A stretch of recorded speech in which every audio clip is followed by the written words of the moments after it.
and his team, we're going to stand together and fight this disease. I've come this way before, traveled through the open door, circumstances navigated the path, and life happened all so fast. No, it got lonely sometimes, you see, I know we couldn't make it. Even when I'm off beat, I still land on my feet, and nothing can shake me, cause I know life took a hold. I never. This is where I am destined to be. I'm not ready to give up. No, I believe in the miracle of life. Life's a play for no rehearsal. Learn quickly, they'll come for your role. Games can play, can't take it personal. Cause the devil is a liar. Telling you the truth, hey. It's all in what you do, hey. Some things you gotta do, hey. It's fight for millions, take a second, see the blessing in it. But much expected, much is given. When I made the living, now I'm giving back to children. Never let the power come first before your happiness, yes. You can be the best if you go the distance. Mix a little sweat with your persistence. You know that the best things are never instant. Just shine up, let us see your brilliance. Get up, open up your eyes now. It's the moment of truth. No backing down. We're bringing it tonight. Oh, for the children, it's a given. You gotta give it, be a blessing. This my personal statement. Run the game like I'm aces. Learn to develop patience. Determined to be the greatest. Yeah. Bobbing and weaving. They changing up like the seasons. Indigenous to the grind. So I do it for all my people. Jabbing the competition. Back up against the ropes. You fighting for recognition. I'm fighting just to promote equality where we lack it. While cancer slowing our road. I'm confident we'll make it. We focus on common goals. Yeah. Give back, give love, give insult away. Never give up, stand tall to fight another day. 2 toes, 2 feet, I stand on the ground. I'm going back soon and fight this final round. Life's a play for no rehearsal. Learn quickly, they'll come for your role. Can't play, can't take it personal. Cause the devil is a liar. Telling you the truth, hey. It's all in what you do, hey. Some things you gotta do, hey. Love is the word, hey. What up, DB? Hey, what up, KJ? DB, Keith Sims, Robert Brown. What's up, Mr. Brown? Fat Cat, E1K. Isaiah, what's up, man? How you been, man? Niggas stay with the blanket. You already know, man. Box fans. What up, Opulent? Only Dad. What's up? What's up, man? Happy holidays to all, man. What's up? Carlos. What's up, Box fans? What's up, YK Dub, man? Hey, Manny Pacquiao has landed. Oh, has he? Okay, so he's 60 days out, right? Yeah, he always comes in about 60 days out. I was right on time. What up, Justin Jackson? I appreciate y'all, man. Welcome to the show, man. Appreciate y'all coming in here early, coming in here often. Oh, man. Let's switch accounts real quick. Let's go here. And let's go channel. Give me a second. I'm trying to link DB. And let's go. And and we are ready to rock and roll, man. I appreciate y'all. Let's rock and roll, man. Let's jump into this, man. So obviously news has traveled. News travels fast, what CC said yesterday. And he said, I mean, first let's catch up to speed. Fight Hype came out here motherfucking through Ness and the Boxing Voice under the bus like no tomorrow, man. God damn. In the sake of commerce, man. Ain't no allies when you in it for the money, man. Ain't no allies when you in it for the money, dog. God damn. Man, he threw Ness and Boxing Voice. I'm not defending him now. We're gonna get there. But he threw them under the bus, something vicious yesterday. Chris Colbert and his team. And I told you guys what happened because it happened to me. All right. I told you guys Al Heyman called down to people that work for him and reached out to Chris Colbert if he didn't talk to Chris Colbert directly and said, that's not a good look. How can we get this video taken down? And that's pretty much what happened. And I told you, you guys gonna get offended because I said Al Heyman's name, but at the end of the day, I don't give a fuck who it is. I don't believe in censorship. You know, let a person say what they say and move on. You ain't gotta. We're so wired and programmed because you disagree with them on Monday, you gotta hate them on Tuesday. Matter of fact, you gotta hate them the rest of their life. It's just a topic, man. Just stay on the topic. You know what I mean? So that's where we're at right now. And then I saw, obviously, it made its way to me. I appreciate y'all sending that to me as it pertains to Chris Colbert. Chris Colbert said, black people don't support black fighters. I forget what the quote was, but that's pretty much what it is.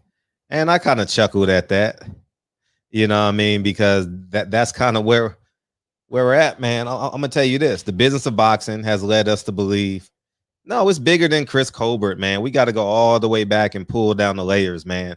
And this is why I tell y'all it's important to see the bigger picture, but y'all just gonna see it as it is. Oh, he needs a PR person. Oh, no, it's bigger than that. Boxing don't give a fuck about black fans in its totality.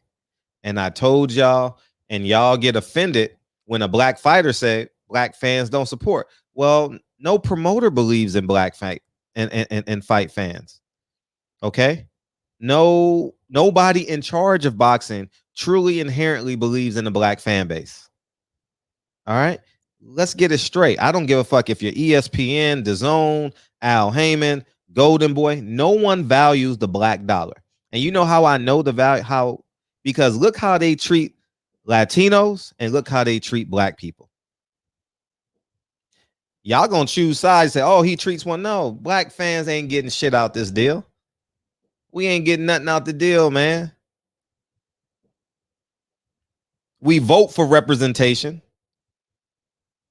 but we sit on our hands for representation in sports. Y'all got to make this shit make sense. We want black coaches, but we don't care if we don't get black fighters on Juneteenth. We want black athletes to win all these damn things, but we don't want black representation on Juneteenth. At the end of the day, we got to make it make sense, man. We can't have part-time morality, part-time accountability. And that's the world that we live in. Everybody's part-time. Everybody wants to be part-time morality. You understand what I'm saying? It has to be across the board in your entire life. But that's what happens when you choose relationships over truth, finances over truth. And when you get 40, and that's why old people, that's why old people can say and do whatever they want. Okay? They can say and do whatever they want because they done bought the biggest house they can buy. They done had sex with the most beautiful people they can have. They done made the most money. And they like, man, I might as well be free. I might as well be free now. You understand? And when we get rare fighters to call in on a lazy weekday like Earl Spence, when we get fighters that I can call and say, hey, Jordan, one of your supporters just lost 2 of his daughters. How can we make it so we can do this? So when we get fighters like that, when we get fighters like Deontay Wilder, we got to value them. And that's the big picture of this. Now, if we want to stay on the ground level, that's fair too. It's all fair. It's all fair game. I'm not gonna discount what CC said at all, and what he's been doing all week, and if not in his most recent history. I'm not discounting it at all. But when we compromise ourselves and say it's okay, we don't have to defend, we don't want black fans to be acknowledged here, we don't want black fighters to be acknowledged there, guess what? We get black fighters coming out to sombreros and Mexican colors because they think they have to appease to the Mexican fan base. And they promoters say, yeah, do that. They managers say, yeah, that's a good idea. It's bigger than just what Chris Colbert said. If he says it or not, outside of the handful of fighters that are unwavering support of platforms like mine, it's going to be politics as usual. And that's why when you side on the era of a favorite fighter, a favorite promoter, a favorite manager over the sake of the truth, you're going to come to the fork. You're going to meet the fork in the road. And people are going to be sitting there looking at you like, okay, now we get to see if he's really, if he really does if has a high moral compass, or does he have the ability to hold people he love or she love accountable?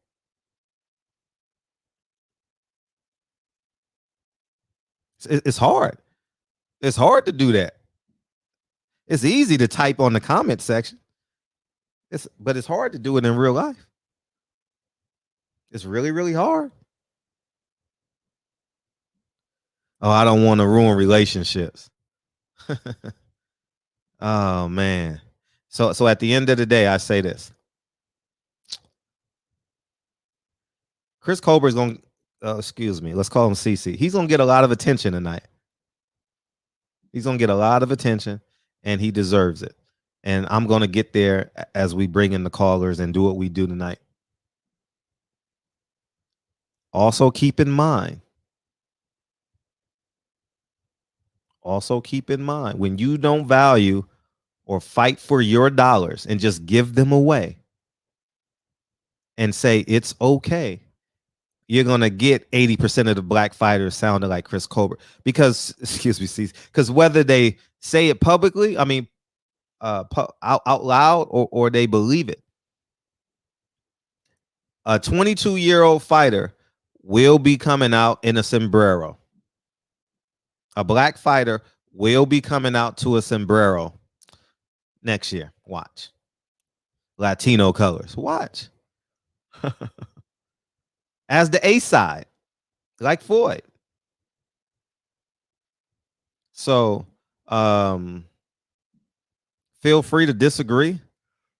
He said black fighters don't support him. He said black fighters don't support him. Big difference. It's a reason behind that. He hate on black fighters. They say he Mexican. He may be half Mexican. I don't care. I don't care. I believe in the one drop rule.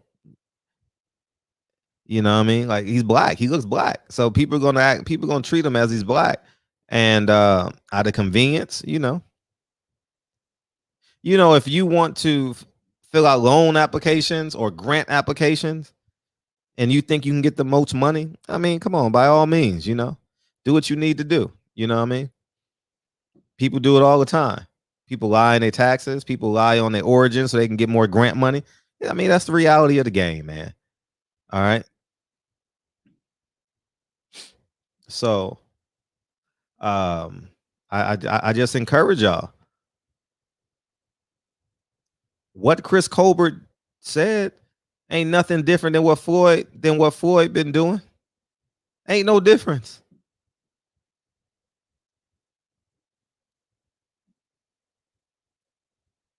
You understand what I'm saying? So let's jump into it, man.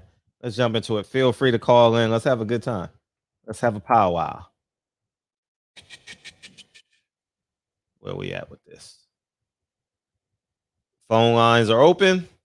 And if you guys would like to beam in, you guys are more than welcome to beam in.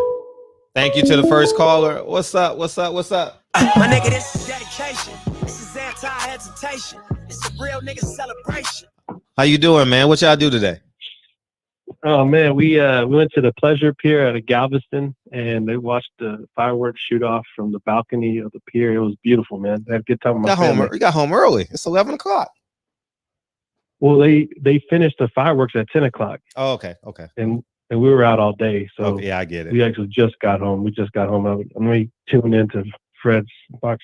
I'm glad I caught you. Oh, that's what's up. So Manny landed today, huh? I haven't checked that out, but he landed? Manny landed. He had a little issue. They had to divert the flight and go back to Manila, but it's because of a medical emergency. Yeah, it was a medical emergency. They had to divert his flight, but he's back. He landed. He's good. He's a little jet lagged, but it'll be all right. Okay, well, on Tuesday, expect him to be at Pan Pacific Park, running and shadow boxing and throwing up air balls. Oh yeah, he's gonna be running. I'm gonna tune in. I'm not gonna get into it till I get down to Vegas, and then I'm gonna see if I can sneak some kind of interview. I doubt it, but I'm going for the fight. Yeah, that's what's up. No, but I did see the Chris Colbert fight. I forgot I had Showtime. Mm-hmm. And I'm like, man, I was like, let me tune in, and it was a good fight. I thought Chris had a great jab. Mm-hmm. He controlled most of the fight, and I didn't think the guy he had enough to answer him. But of course, it was only a 2-week notice that he got that fight, so I don't really blame him. But Chris impressed me with his fighting skills. I don't know what's next for him, but I think he did a good job, and I don't know. I'm looking forward to what's next. So you were pleased with this performance? I was pleased with the performance. Okay. I was kind of surprised that he didn't get the knockout, but it wasn't for lack of trying. I saw his spurts of him trying to get out of there, and it just didn't happen. That guy had a good chin. Okay. And what else we talk about today? Earl looks great. I saw a picture of Earl. Earl looks cut, man. I'm not gonna lie. Earl is looking good right now, but they always look good before a fight. And you looking good is only one aspect. Okay, you're in shape. Everybody's in shape. The difference is when you get in that ring, you step in that ring, that belt thing, what's gonna happen? And I'm sticking to my guns on it. It's just footwork. Footwork, I think, is gonna be outlasted. I mean, not many people have the basketball feet of a Manny Pacquiao. We'll see. He got Chad Ochocinco feet. You know what I mean? As it relates to to boxing. So he will have that advantage. And Earl has a great boxing pedigree. And I believe, similar to how I'm not comparing athleticism, I'm talking about the game plan. Triple G sets the traps and does his opponents. Earl Spence is going to do similar things. He's going to close that door on Manny Pacquiao going left.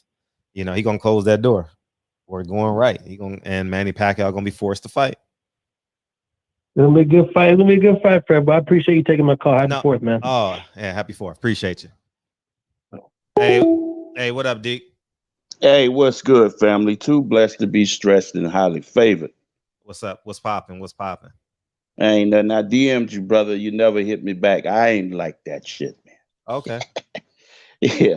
But my wife had surgery, so I've been taking care of her. Mm-hmm. That's why I've been every night on the show. I told him about your wife having surgery. Oh, I didn't know that, brother. Yeah. I'm just poking at you. You know, I got love for you. Uh-huh. And this it was so many things I wanted to take your time, man. Take your time. See if you can do it to squeeze it all in 13 minutes. Go. Right. Yeah, because it's been a lot of stuff I wanted to chime in on, but I couldn't. Like, I have to take care of. But this young man, Colbert, he's a young guy. You know what I'm saying? So there's room for growth mentally, and I'll forgive him for what he said. You know what I'm saying? So I just want him to know, man, trying to do this thing that you see some elders, blacks, do to appease a certain group of people over your own people, that ain't gonna work for you, brother. It is your hard work ethic. It's gonna pay off for you. Not doing stuff like that. Because if you don't have the talent to take you to where you're trying to get to, all of that don't mean nothing. Now, I'm not crazy about Stephen A., right? But this is a guy that has no talent. But you cannot deny that this man educated himself, and he's making a huge amount of money off talking. We might not like what he says, but he's entertaining nevertheless to some folks. And I gotta say this here, and I've always heard this as a child coming up, because my mom, she was from New York area or whatever, but they migrated down here to the South and they never went back. Her sister stayed up there. We never, that's here and there, but it's something about New York people. Now, folks, don't take this the wrong way. This is how I feel. When it comes to black people in New York, these are some of the smartest brothers and sisters on the face of the earth. These are some smart individual people, man. And as a child, I used to hear they say New York folks are really fast. And as a kid, my mind wondered what they mean by New York is fast. You know what I'm saying? I'm like, what, they walk fast? No, they sharp. Very sharp and intelligent. And I thought about that when I thought about Stephen A. and where he's from. He might not be talented, but these are some educated brothers, man. And that's what's the shame of it. To have this type of brilliant mind, to use it to denigrate your own people for $1. Is it really worth it? And see, when we have these young brothers that looks up to guys like this, and they see these guys getting this type of back. See, I was always taught all money ain't good money. I told y'all about the story when I turned down $2 million. Because that was not for me. See, what God got for me, that is for me. And nobody will be able to take that away. I'm not going to sell my soul. I'm not going to disrespect anybody for $1. Because at the end of the day, I have to look in the mirror at myself. My kids are watching me. And they're going to emulate some of the things that I do. So I say to that young brother, get your head right, man. Because somebody's going to be watching you that looks just like you. And you're not going to really want that for them. You see what I'm saying? And I said something the last time I was on the show about our good brother, Evander, the real deal Holyfield. And I said that this brother has the right name, the real deal Holyfield. I said, when it comes to that brother Deontay Wilder, this man is fair-minded.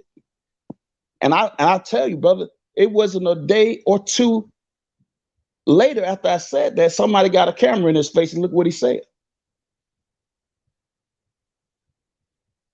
You see, when you move with that anointing, man, touch not my anointing, do my prophet no harm. Them devils can't touch us, man. That's why I know Deontay Wilder's coming back to get his crown. For all of them who was praying against him, disrespecting him. Hey, guess what? That man he said, when y'all sleeping, I'm working. He's taking this very serious, man. For folks who are counting this man out, talking about he don't have skills and his trainer this and come on, bruh. Come on, bruh. This man got skills. Y'all don't listen to what he be saying. He say, man, I fell in love with my power. When you could touch a man with one punch and put him to sleep, that's something amazing. He fell in love with that. And he moved himself away from his God building his gifts. I seen this man move with cat-like reflexes in that ring, man. He could go in, he could get out, he could move. I mean, he moves like a like a light heavyweight. They talking about how Tyson Fury moves so good to be a big guy. Listen, Deontay Wilder is an athlete. Tyson Fury is not an athlete. He's a trained fighter. Deontay Wilder is a born specimen, made to do what he's doing, produced to do what he's doing. That's why he could move himself away from certain things and use power. And, he realized that, hey, you know what? Sometimes I may run into somebody. I need to do a little more than that, right? Even though this guy, we know he cheated, no matter what we say, people are going to believe what they're going to believe. That's why I said, look for Evander Holyfield. Man, I'm talking about, it was a day or two later, this man come and spit this. Man, that's God, bruh. That's God giving confirmation to what I'm saying, that I'm not just jaw-jacking. I don't know if y'all remember that. The last time I was on, I said this. And then a day or two later, Holyfield said what he said. And I said that man got the right name, the real deal Holyfield, because he is the real deal. See, God don't make no mistakes, brother. And I want to say something else before I forget this here. And they removed it from my IG. And I'm like, well, what the hell? Because I was just, I go and I send stuff to everybody's DM. They talk about the destruction of Black Wall Street, but there's a lot of towns that was destroyed, Black people, where they killed off all of the Black people. They got rid of the land and they put lakes where the lands were. They put a park, even one that is more familiar with New York folks, Central Park. That was a Black town.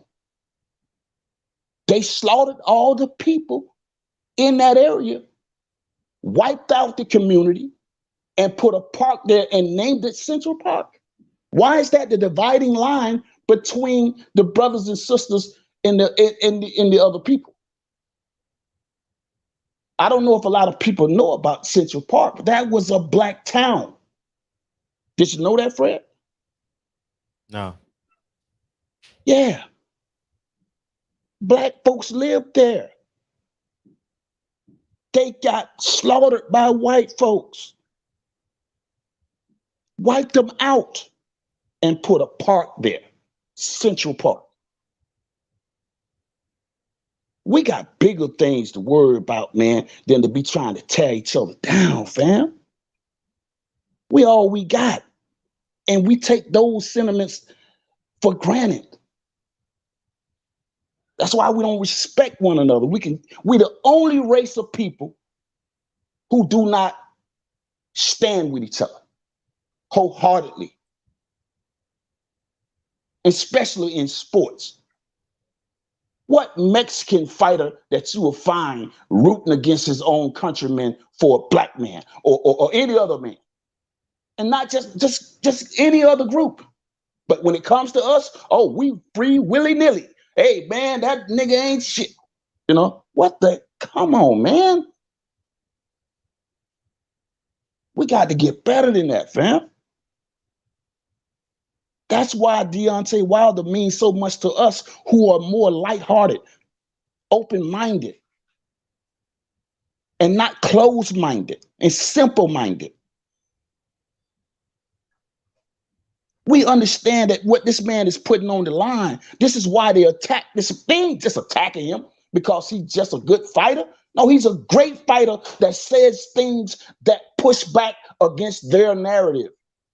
You know what they see? They see a strong Black man, a masculine Black man. You know what they told their white daughters and their white wives about a strong Black man? He's dangerous. The narrative about a strong black man, you are dangerous, man. So that's why when you see black men on television in certain positions, you see them in a weak position. What I mean by that? They so feminine.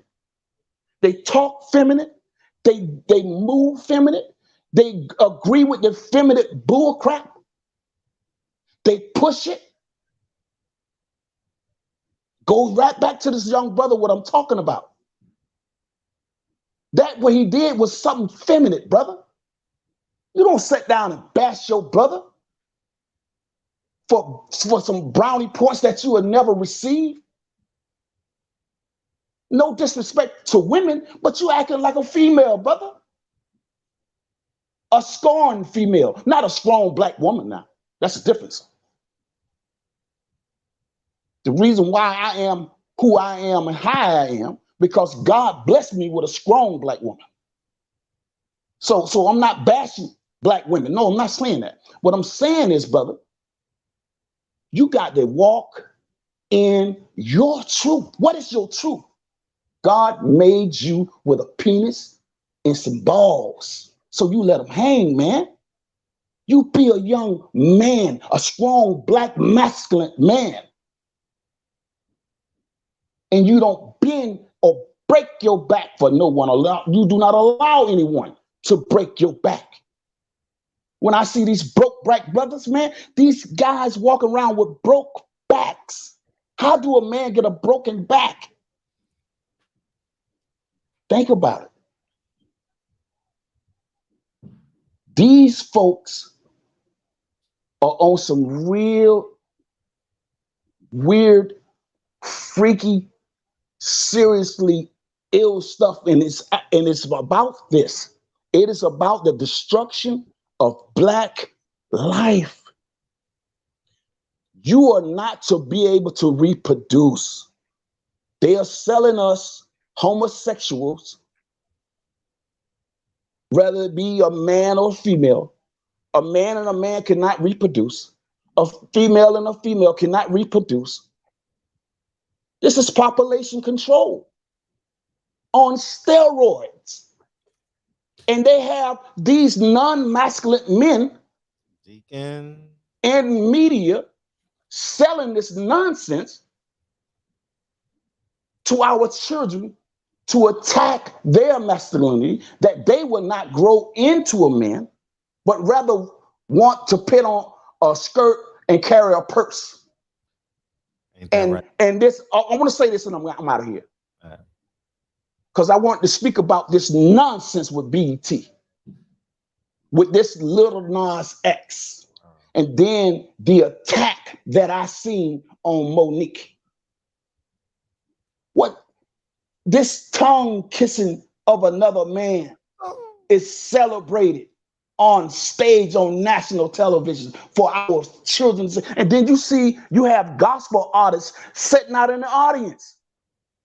Had no respect for, and I'll say this to all of the people who are in the gospel industry.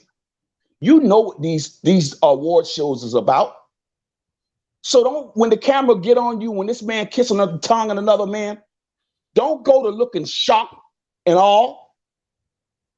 Don't put your body in that place. Because when you do that, you co-sign it.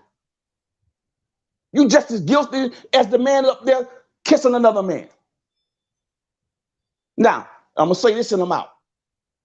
Why do you think it was okay for those young women to come on stage and disrespect Monique for trying to tell them to carry themselves like women? She didn't say anything wrong to them. She said, I'm saying this from a place of love.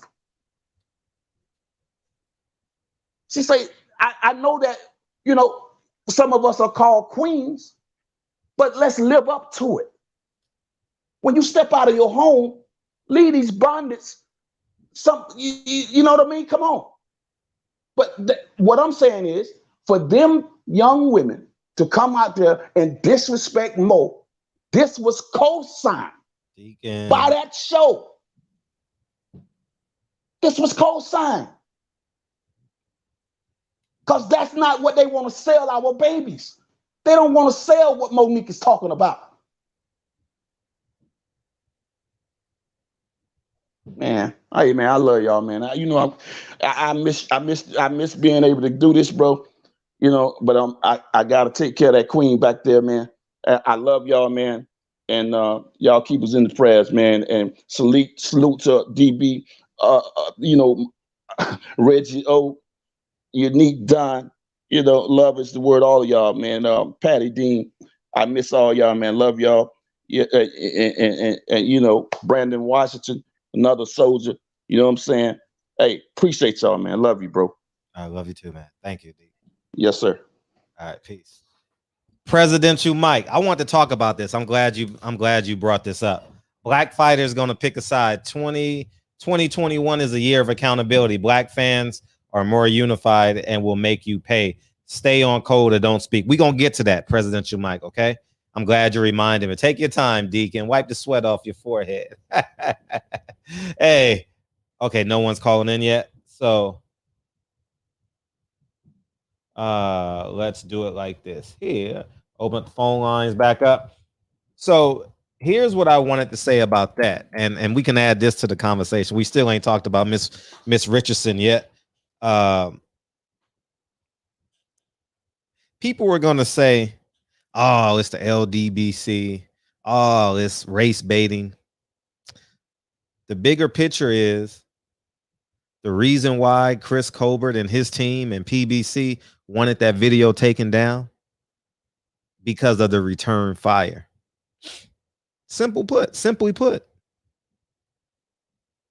If there was no return fire, that video would still be playing. You understand what I'm saying? 808, what's up? Hey, what's up? I'm gonna put this on mute. Yeah, appreciate you. What you got? Who this? Hey, this is T. It's my first time calling. Hold up. I watch you guys. Hold up. Welcome to the show. Welcome to the show, T. What you got? Hey, I'm out of Georgia, by the way, but I know I got my Hawaii number. Okay, how you doing? I just wanted to talk about a couple of things. I ain't forgot about Charlo. For some reason I thought his fight was supposed to be this past Saturday, but I know it's coming up next Saturday. And I know you guys touched on it a lot, but like for me, cooning is just as upsetting as how people feel about snitching. You know how like it don't matter who you are, what set you claim, what race you in.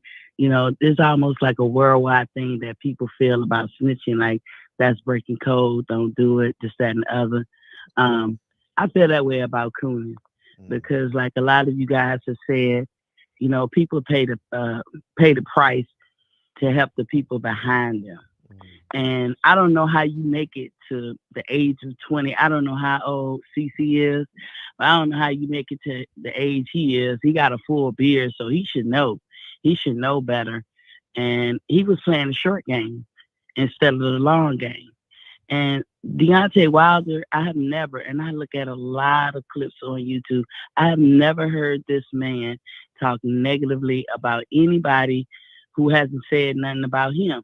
And then even when he does talk negatively, he don't go in. He don't go in as hard as I would like him to do. But, you know, people always have something negative, and that's because they can't beat this man truth. He stands up proud, unapologetic, and, you know, you got to love that. Right. But if you need to stand on somebody's neck to get ahead, and I don't care who you are, I'm talking all races because we all one race, right? But we do have to live in reality. You know, we Black. So, you know, I walk around as a Black woman and I realize who I am and where I am. So you're not going to get me to come on TV or anything public and talk negatively about another Black man or woman. I'm not doing the man's dirty work. You know what I'm saying? I'm not doing it for them. You know, even if I have a negative viewpoint of that person. To me, you got enough on your plate to handle what you go through in life than to be shitting on somebody else and what they doing in life, especially if they never say nothing to you. You know what I'm saying? Deontay don't got nothing to do with CC's money that he make or don't make. But I can tell you like this, I was very interested in CC. I am not anymore. And Jermell Charlo, he can eat a dick because he meant what he said. And to confirm that he meant what he said, his girl said something. Now, where they do that at? When has she ever said anything, all the crap that he talked? And for real, if he had a regular 9 to 5 walking around angry like he do, they would probably put that dude under some kind of test or something to see if he normal. Because he act crazy. And I'm not like, I don't have a son, but if I did, I have nephews, I would never put them up as a role model. And for all those black fighters up and coming, whether you wanted a job or not, you are going to be a role model or a standard. And how you act and the things you say matters, because there are people out there who believe we are all crazy, and they see you acting crazy and saying stuff dumb. They just going to attribute that to every black guy they see. And that could cost a person that don't have nothing to do about you, ain't looking for y'all or nothing, to wind up getting hurt or even worse. So you got to be careful what you say and what you do and how you act, because you're representing the whole community, whether you wanted that job or not. So, hopefully he learned his lesson, but I wouldn't care less, because I will always remember a coon. You don't get out that easy. Ask LJ. Don't call black when you need us. Don't try to, Juneteenth, they gave me the key to the city. Me and my black crew. Because I saw a clip of when he was complaining about racism. And he was like, me and my black crew. I sat up in my chair. What black crew? I don't never see him with no black crew. A sprinkle here and there, but everybody else, I don't even know what they are. But, unless you came between the black woman's leg, you're not, to me, bona fide all the way black. Like, off the rip. Because if you got a coon as a father, then the jury is out on you till we see if that father puts some culture into you. And I got white friends who have mixed children, white female friends who have mixed children. And what they don't try to put into them, they make sure they have black friends around to help fill that void. But you as a black person should know better. That's just my feeling on it. Not taking away from mixed kids, because we all got them in our family and we love them to death. But, to me, the authentic, all the way, without a question, certified, bona fide, off the rip, black person is the one that came out of black woman. That's all I got to say, Fred. Appreciate you. Thanks for the call. Make sure you come back. Make sure you come back. Fred, I watch you every night, whether you live or not. Thank you. Appreciate your honesty. My call. You got a great call. Everybody like great call. I'm just echoing in. Right. Appreciate you. Y'all be blessed all the time. Stay ready. What's up, Facts? They didn't like the backlash. They didn't like it at all. What's up, Terrence? Hey, what's going on, bro? Hey, what you got, man? Hey, man. Hey, look, man. I just want to make a couple quick points, man. I'm gonna jump off. In the last week, man, everybody been talking about this. I've been seeing it in the media a lot with this, Dr. Cosby being released. Oh yeah, we ain't talk about that neither. God damn. Yeah, man. Everybody. You got, a bunch of people crying, and you got the simps coming out of the woodwork. You know what I'm saying? And they calling it a technicality. And it's not a technicality when somebody's rights have been violated. All right, so this man should have never been even tried in the first place. He had made. I mean, we all knew this. You know what I'm saying? If he was following it, you knew this. That, you know what I'm saying, that he had. He had a deal with the prosecutor prior, and that this new guy came in and was trying to make his bones You know what I'm saying? He had political aspirations. You know what I'm saying? So Bill Cosby has a name. You're going to prosecute this guy and going to try to make your bones as a white man on the back of this black man who possibly, allegedly, had done some nefarious things with some white women, and that young man whose face is Mr. Constant, whose face is all over everything. So, man, get out of here with that. So, and they're putting it all over social, all over TV and everything it's a technicality. It's not a technicality. It's not a technicality. When your due process is violated by a crooked prosecutor and a crooked judge, that's not a technicality. That is a violation of your rights. That's it. And as far as and with this young lady in the Olympics,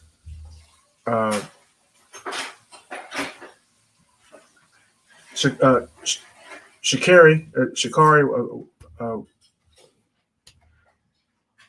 smoking marijuana, that is not a performance enhancing drug.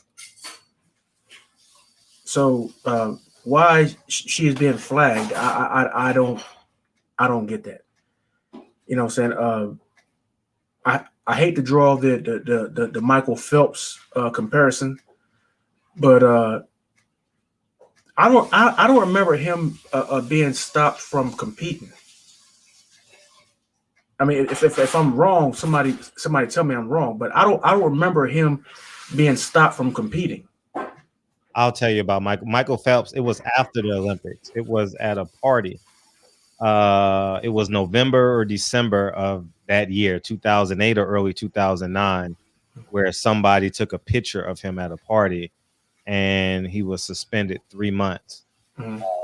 So whatever meets happened in that 3 month span, he was suspended for, and he lost a big cereal brand, Kellogg's. He lost that endorsement. Okay. Well, all right. Well, I had a notification come across my phone earlier that now there's going to be a congressional investigation into this whole thing with the young lady and her suspension from the Olympics. I don't know what it's going to entail because I didn't read it, but Congress is getting involved with her suspension. Don't know what that is going to entail, but I mean, that's dumb. Marijuana, that's a depressant. It's not a stimulant. So it's not giving her an edge on anybody. If anything, it would cause her to, I would think, to perform less, not more. So it makes zero sense. But that's it, man. Appreciate you. All right, man. Peace. All the time, dog. I'll say this before I bring Reggie on, so y'all can know my stance. So y'all can have y'all opinion, either agree or disagree with me. There are bylaws she must abide by, and she owned up to her mistake. Your empathy can be lower or higher. It's up to you how you view it. Her mother died, and she said she smoked marijuana to deal with that. It's up to you how you want to deal with that. And I say this, she knows what the rules are.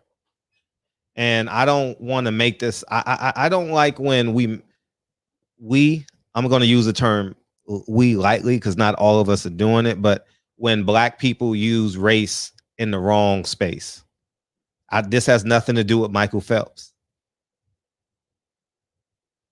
This has everything to do with accountability, in my opinion. She knows what she's up against.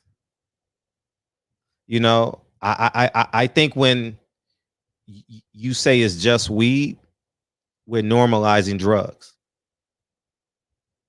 And if you want to be as honest as possible, you shouldn't be drinking or smoking. Let's call a spade a spade. Eat right, and you get the maximums, and you get maximization out of life. But we're normalizing smoking weed. Weed is a drug. The same way the people who say weed, see, here's the irony of this whole situation. The same way people say weed is a drug, but they don't use over-the-counter meds.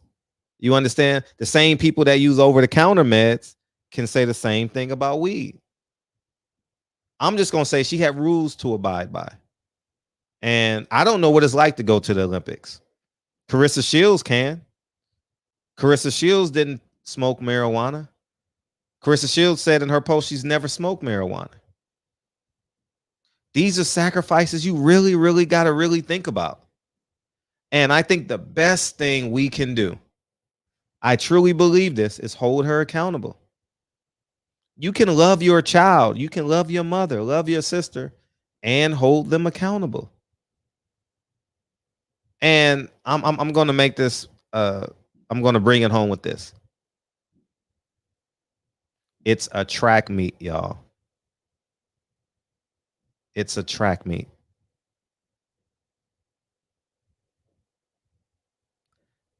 Either a police officer killed a black man Saturday night. I'm using hypothetical. I hope not. All right. Or last week or last month. How about we use the term last month? Last month, a police officer killed a black man or woman unjustly. Right? And in somewhere in urban America, a gang killed the black man or woman or child. It's bigger. Life is bigger than a track meet. I think for us to say discrimination, racism, and this and that, I think it's misappropriated. She said, I made a mistake. Now it's time for us to say, okay, she made the mistake. Now let's move forward. She gets a 30-day suspension, and whatever races are left that she can qualify for, she runs.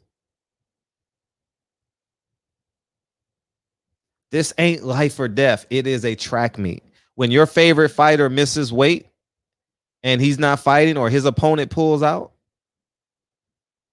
what do you do? Like, do you, oh my God, this racism. He didn't want to fight a black guy. You get what I'm saying? Apples and oranges. I done reached a little bit, but hopefully I made the point.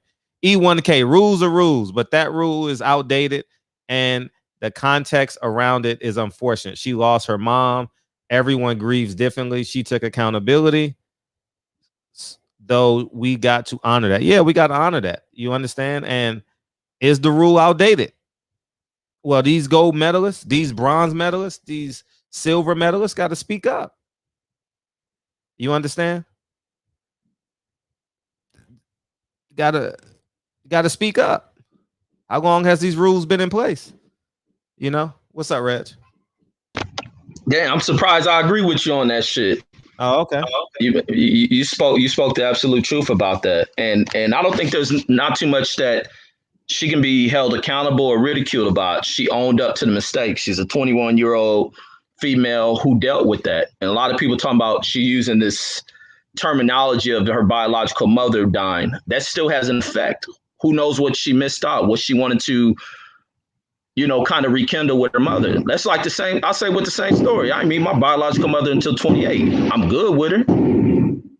I got love for her. So, for female dealing mainly from an emotional standpoint, you never know how that's taken. And then for a sucker you don't know who's sitting there doing an interview with you to bring that up, what was the point of this guy bring that up?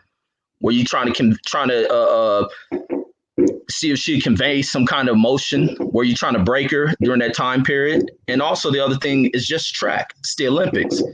There's a lot of season left, and she's only suspended for 30 days. So it ain't like a PED ban where they'll ban you for 2 years. Even the Olympics may have to kind of come to terms that this isn't viewed as such a serious drug, being the fact that it's only a 30-day suspension, and she's still almost eligible for other Olympic events. And then there's another side to it, and I don't want to steal this because this point comes up from I watched Stephen Jackson speak about it. He was speaking about America's representation of Black folks. And when you look at the track and field side of things, we're the ones that represent the sport. And salute to the young hammer thrower who represents the Olympics, who expressed her activism by not sitting on that stands, acknowledging that flag when she turned her back. Salute to Gwen. But back to this one is that we're the main ones that represent this country on that grand stage when it comes to the top athletes around the world, which was always a sport that was predominantly about white dominance, this fake ass word of superiority for whites. And now that Blacks have started taking over this, Jamaica and America, the Black America are the premier competitors in the damn sport. So she doesn't have to show up to this thing. But the fact that the suspension for weed is only 30 days shows that it's not that serious of an issue. And at any point, the Olympic committees can sit there and change the rules. But she don't have to represent this country. All she got to do is go back out there. If they want to take away that time, she go out there and run a better time than that. And it still puts her at the forefront. And also salute to Nike. Even they stood on terms with her of understanding. This ain't that big of a deal. It was just marijuana. They know what she was dealing with. And then also the Olympics allow people to use marijuana for other therapeutic use. So it's like it's time for them to change that rule. But the girl, she's a stand-up girl to be able to admit to what she did wrong. She ain't making no excuses for it. And I love that and I appreciate that about her. The other thing, like with Terrence Bailey was bringing up, salute to OG Terrence Bailey, and with the Bill Cosby thing, I like what what's his name? The Judge Joseph Brown's stance on that Cosby thing. It's the same thing I've been saying for the longest. Them girls is nothing but groupies. F them girls. They knew what they was coming to a hotel room for. They knew what they were doing with drugs and a lot of things. And I done dealt with Hollywood chicks. A lot of Hollywood chicks who think you can put them on. I ain't nowhere close to starting. Ran through a lot of them. And then seen a lot of them utilize drugs because that's the way a lot of them get down. You hear about Hollywood parties, they get down like that. So ain't no telling about going into the 70s of how open these girls are to using drugs to get off on. So I'm like, all that technicality stuff they talking about, nah. That prosecutor who originally prosecuted Bill Cosby pulled some old trickery type bullish with this case. They took it to a higher court. That court seen what was done in this case to sentence this old man, and it was a bunch of BS. And ain't no way nobody gonna touch the ugly ass chick who trying to say that Bill Cosby did it. And this thing with Chris Colbert, man, Chris Colbert's situation, and salute to my brother Boss Red because he sent that article about what Chris Colbert said that post fight. I didn't want to paint him in that picture, but it's becoming super to the point to where this kid is lost. This kid is almost in a point of being a coon, what people are paying at him. And I hate to do it for a young kid, but the kid's young. He needs a lot to learn about himself. But it also paints back to a lot of the issues with Black folks when we talk about cooning and all that stuff. Because a coon ain't just a person that sells out by making statements that go against Black folk. A lot of what we term as gangsters is the biggest coons we have around us. And some of the people I even look up to, I looked up to a lot of gangster cats, but a lot of what they done is coonish type-ish. It's been the most deteriorating thing that has ever happened to us. We look at what's happening within every city in America. Every city in America being gentrified. Why? Because we can't hold on to anything. Because we done cooned our way into thinking something gangster by targeting and killing ourselves. That's coon shit. And what this kid's saying stuff about going against, he makes the statements about Black folks and this and that. It's coonish shit, but it's also a thing of ignorance to where he don't know too much about himself because who raised him? He got a Mexican guy that's his influence in fatherhood. It ain't nothing against that Mexican guy. The Mexican guy has raised this kid as a kid. He respected. Not so much of the interjecting racism, but he can't teach this kid about being black. But this kid should also know what he is and shouldn't be going against just deliberately disrespecting black athletes who aren't even in his lane. It's a thing about staying in your lane. I don't buy into shit about code. I hear everybody talking about code. People are so goddamn contrite in the way they function in their behaviors. They add complexity to the most simplest shit. Life is about doing things that are right and doing things that are and knowing to not do things that are wrong. And so many people operate on everything that is wrong. And some people may inject wanting the wrong shit to be code. I would never believe into who's determining what the code is. You know what right is and what wrong is. And when you got to add in code, that means you doing some wrong shit. And you trying to add on passes of not, whatever the code bullshit is. Life is about right and wrong. F all that code shit. You know how to conduct yourself in life, and you operate under the proper protocols of living life, because people living code still got to worry about this code shit of doing things to where you're going to be incarcerated. Are you doing things to where somebody gonna knock your head off? Life is about right and wrong. We learned a lot of that from what we term with gangster shit, being the order of our society in which we live. And as we get older, we find out how wrong that shit is and how dejected it has created these situations in community. And there's a lot of other factors that boil from that. But the fact is, whoever Chris Colbert's mother and father, grandparent, all them, they failed that kid. And then that's what it is. But that's all I got, Fred. Appreciate you, Red. Yes, sir. All the time. Sports Express podcast. What's up? Why should we represent this country when we can't get justice in this country? We're gonna get back to that. They want to let transgenders compete, but then stand on a square about weed. She owned it, but people want to judge when they not in the situation. You got to explain that, Rob. I'm just saying, if you know what the rules are, you got to abide by the rules. Those are not your Olympics.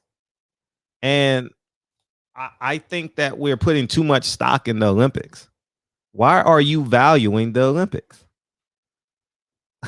Think about it. Why are you valuing the Olympics? And if you value the Olympics, how about all the other athletes that didn't do weed? Are we just going to ignore their work ethic, their sacrifices? I'm pretty sure 100% of the Olympians have somebody in their life dealing with cancer. Cancer affects 100% of people on Earth. And a percentage of them probably had COVID last November. I don't know. We all deal with something, guys. And I think that we just got to understand reality. Someone else in the Olympics that made the Olympic team family died this year. I can almost guarantee you that. From what country? I don't know. I'm not discounting death. I'm running the show, so I may not have any compassion in my voice. Okay. If that's the case, why watch any sports? The simple answer is it's entertainment. It's entertainment, and the people that are in sports got to hold themselves accountable to do what's right.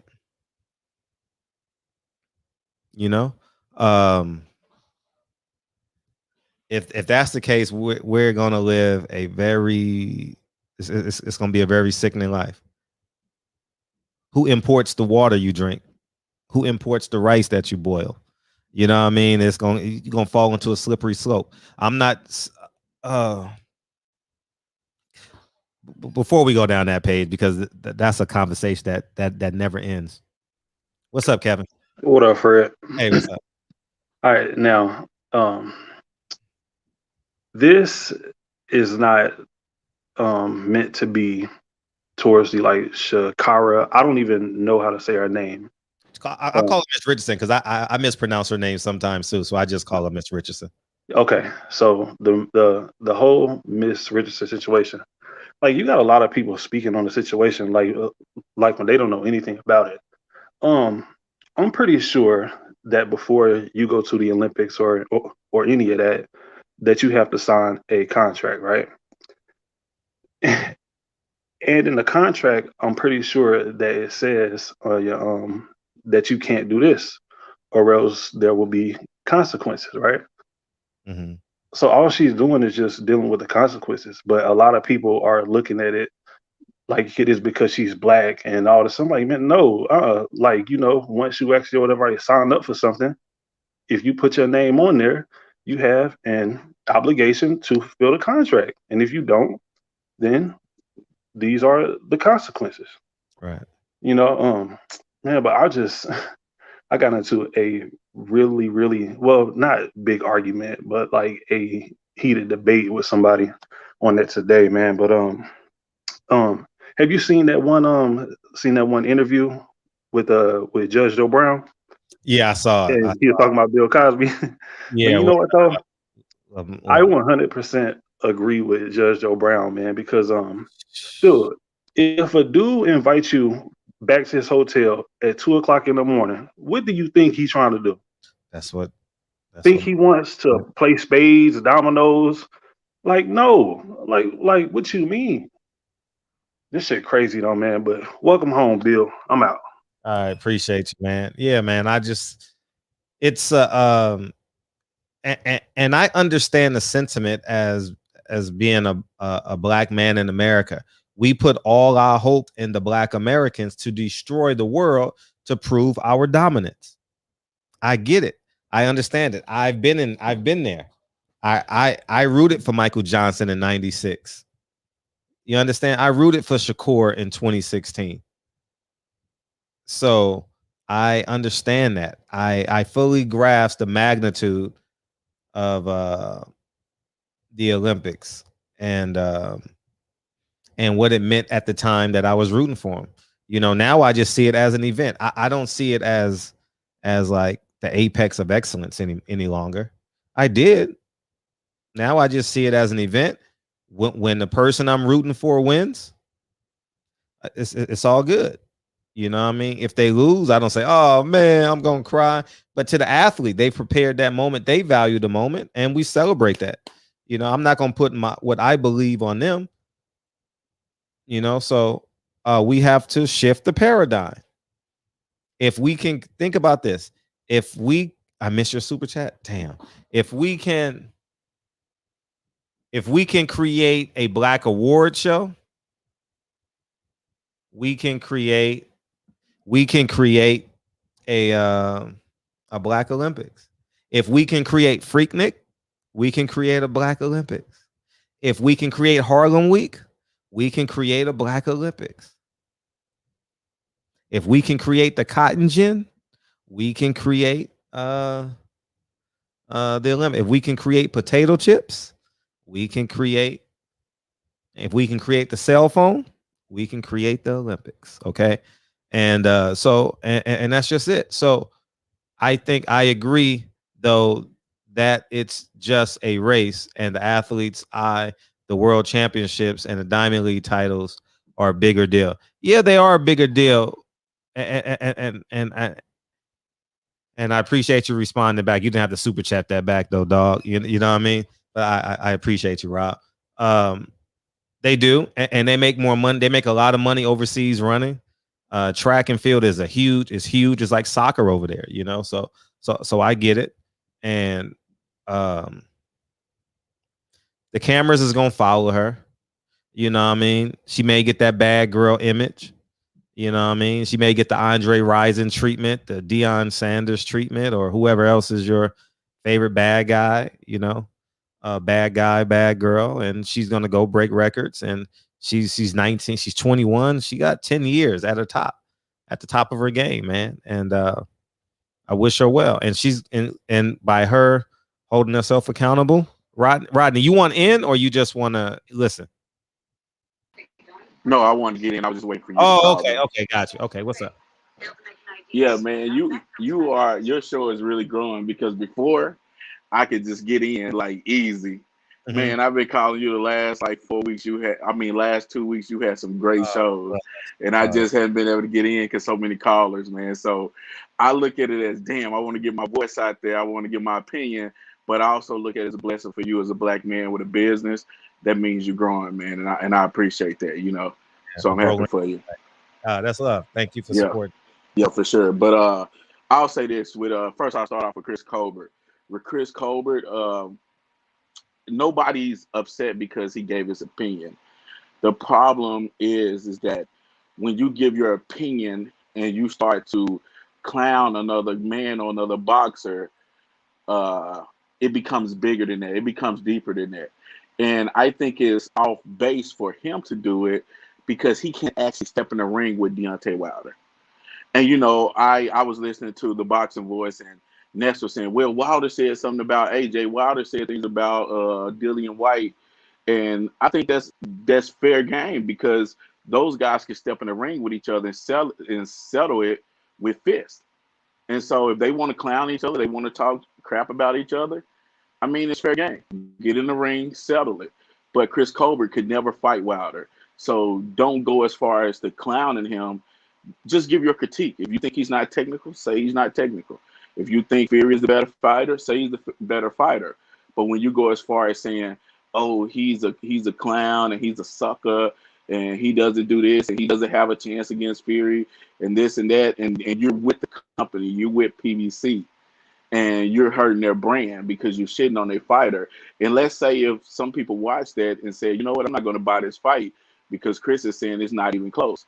I can see why PBC would want that removed and Chris Colbert because you're trying to build a fan base and that's not the way to go.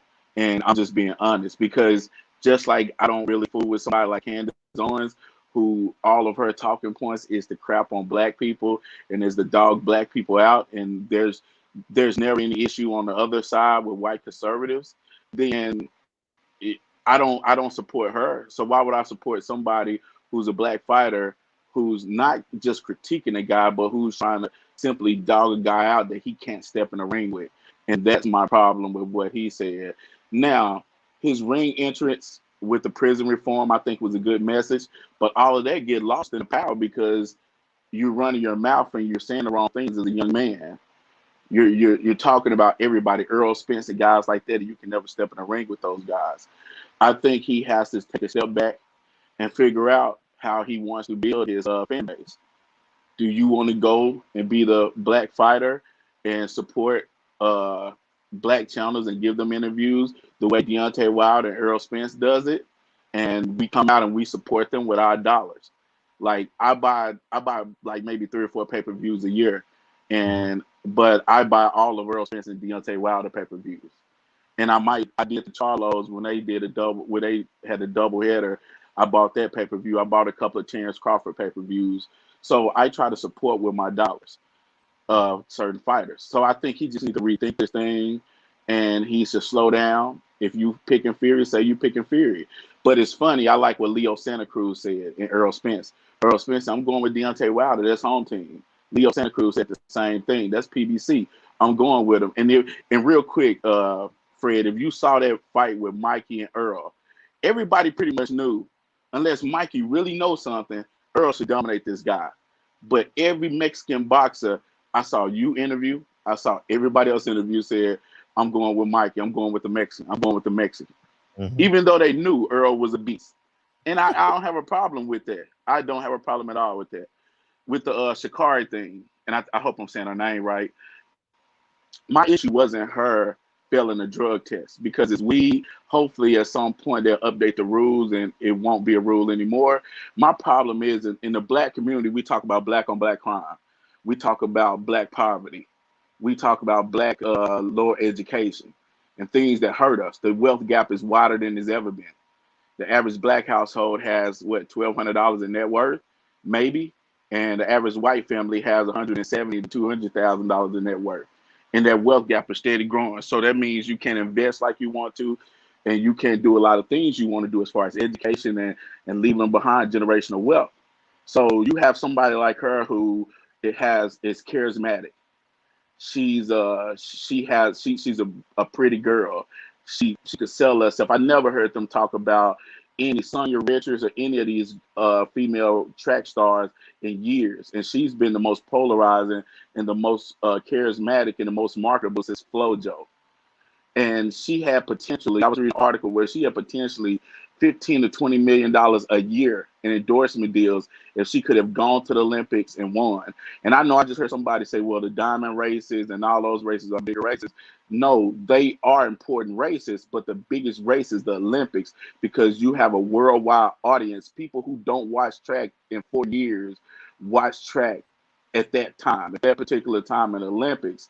And when you're talking about her going there and becoming the fastest woman in the world and becoming the next FloJo, you're talking about the marketing dollars that she potentially lost with being banned from this 100 meters. So I look at it from the standpoint of, just don't smoke weed for, because if you look at the rules, they tested her 24 hours before and they test her 24 hours after a race of that any race. So if you know that this race is coming up, you know when you can smoke and when you can't smoke. It ain't like they random drug tested her.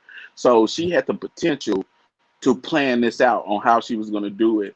And she didn't. She dropped the ball on it. I appreciate her accountability. She wasn't giving excuses. She didn't complain. So I think that's a plus with her being 21, 22. She still could turn it around. But if she would have gone to the Olympics this time, won at 100 meters, beat the girl from Jamaica that just ran the 10.63, and I think she won the last 200 meters, and Sha'Carri beat her in the last 2 races, she would have been a big name, and she could have potentially got $15 to $20 million. Now, that's money you could never recover. So we have to think about that. Think about the receiver, Gordon, that played for the Browns, Fred. This dude was one of the best talents, the best receivers in the league 6-7 years ago. Wide receivers are getting contracts at $100 to $120 million. This dude hadn't been able to stay on the field more than 5 games a year. He's made, I just looked at it, like $5 million in his career. Think about the position his family would be in had he just not smoked weed and stayed in the right frame of mind to get that $100 million contract. You change your kids position in this world. You help your family. Those are resources that you could take to the black community if you want to help. And that's how we got to think about this. Because when we talk about black on black crime, it's not black on black crime, because we kill each other at an 87% rate. Whites kill each other at an 83% rates. Everybody else kill each other at 80+% rate. So you kill who you around. You're going to more than likely shoot or murder who you around, who you're in environment with. And our environment is an epidemic because we are more impoverished than any other community. And so we rob and kill and steal for the minimum resources that we have. So it all leads back to wealth and money. So we have to understand that she lost a lot of money. And with the Bill Cosby thing, the guys already said it. Absolutely right. If you listen to Kenan Ivory Wayans' interview on the Breakfast Club, he said, man, I was around in the 70s and 80s. He said, you go to a Hollywood party, it was a bowl of Quaaludes on the table, it was a pallet of cocaine somewhere, and there was weed and other drugs in the house. And he said, everybody went in there, got high, and fucked. That's what they did. And so for these women to come out 40 years later and say what they said, and then people saying Bill Cosby admitted it, let me say this. Go read the transcript. He did not admit it. He said he acquired drugs for parties with women that he was having, and they would have casual sex. He said they would take the drugs together. I'm not saying either was right or wrong. I'm not saying Bill Cosby's right or the women were right or whoever was wrong. But what I'm saying is they targeted this man, and it was the culture back then. It was the culture to do this. It was like Judge Joe Brown said, it was an evolution of sex where now you're not talking about a woman with one man and being married. It's like you have the hippie days where they smoke weed, they party, they fucked all day. You had the Black Panther Party. Everybody was exploding into their own identity and being free versus just being constructed to this modernized family environment in the 50s, 60s, and the 40s that we have been constructed to. People had started to go to do different things and to explore different things. So it was the age of the disco, cocaine and party. So with those 3 things, I think Deontay Wilder, to finish it off, Fred, I think Deontay Wilder needs to stay focused. I do think Ness owes him an apology because sure. Ness spoke as if Deontay Wilder called him and said, "Take it down." And I called into to the boxing voice that day, and I was like, "Ness, did you speak to Deontay Wilder? Did he tell you?" No, but I got my sources and I know. And now for this to come out that Chris Colbert and his team took it down, and Ness, he just didn't say Deontay did it. He was calling Deontay weak. He was calling him soft. He was saying Deontay worried about a 130 pounder and he should be worried about fight. That's why Fury has edge. He was saying a lot of shit about a guy who he fully supported, who fully supported him. And and here's the thing, Fred. He's upset because Deontay is giving you interviews, 78 interviews, all you guys interviews, that he's not getting it. And he felt like he supported Deontay Wilder. But here's what I told Ness when I called in. I said, Ness, if you listen to what I said, Fred wouldn't even talk about the Anthony Joshua Fury fight. Because he said, I got to see what's going on with D. I got to see what's going on with D. Exactly. Never talk and I about said, it. Fred didn't even talk. I said, but you would entertain it.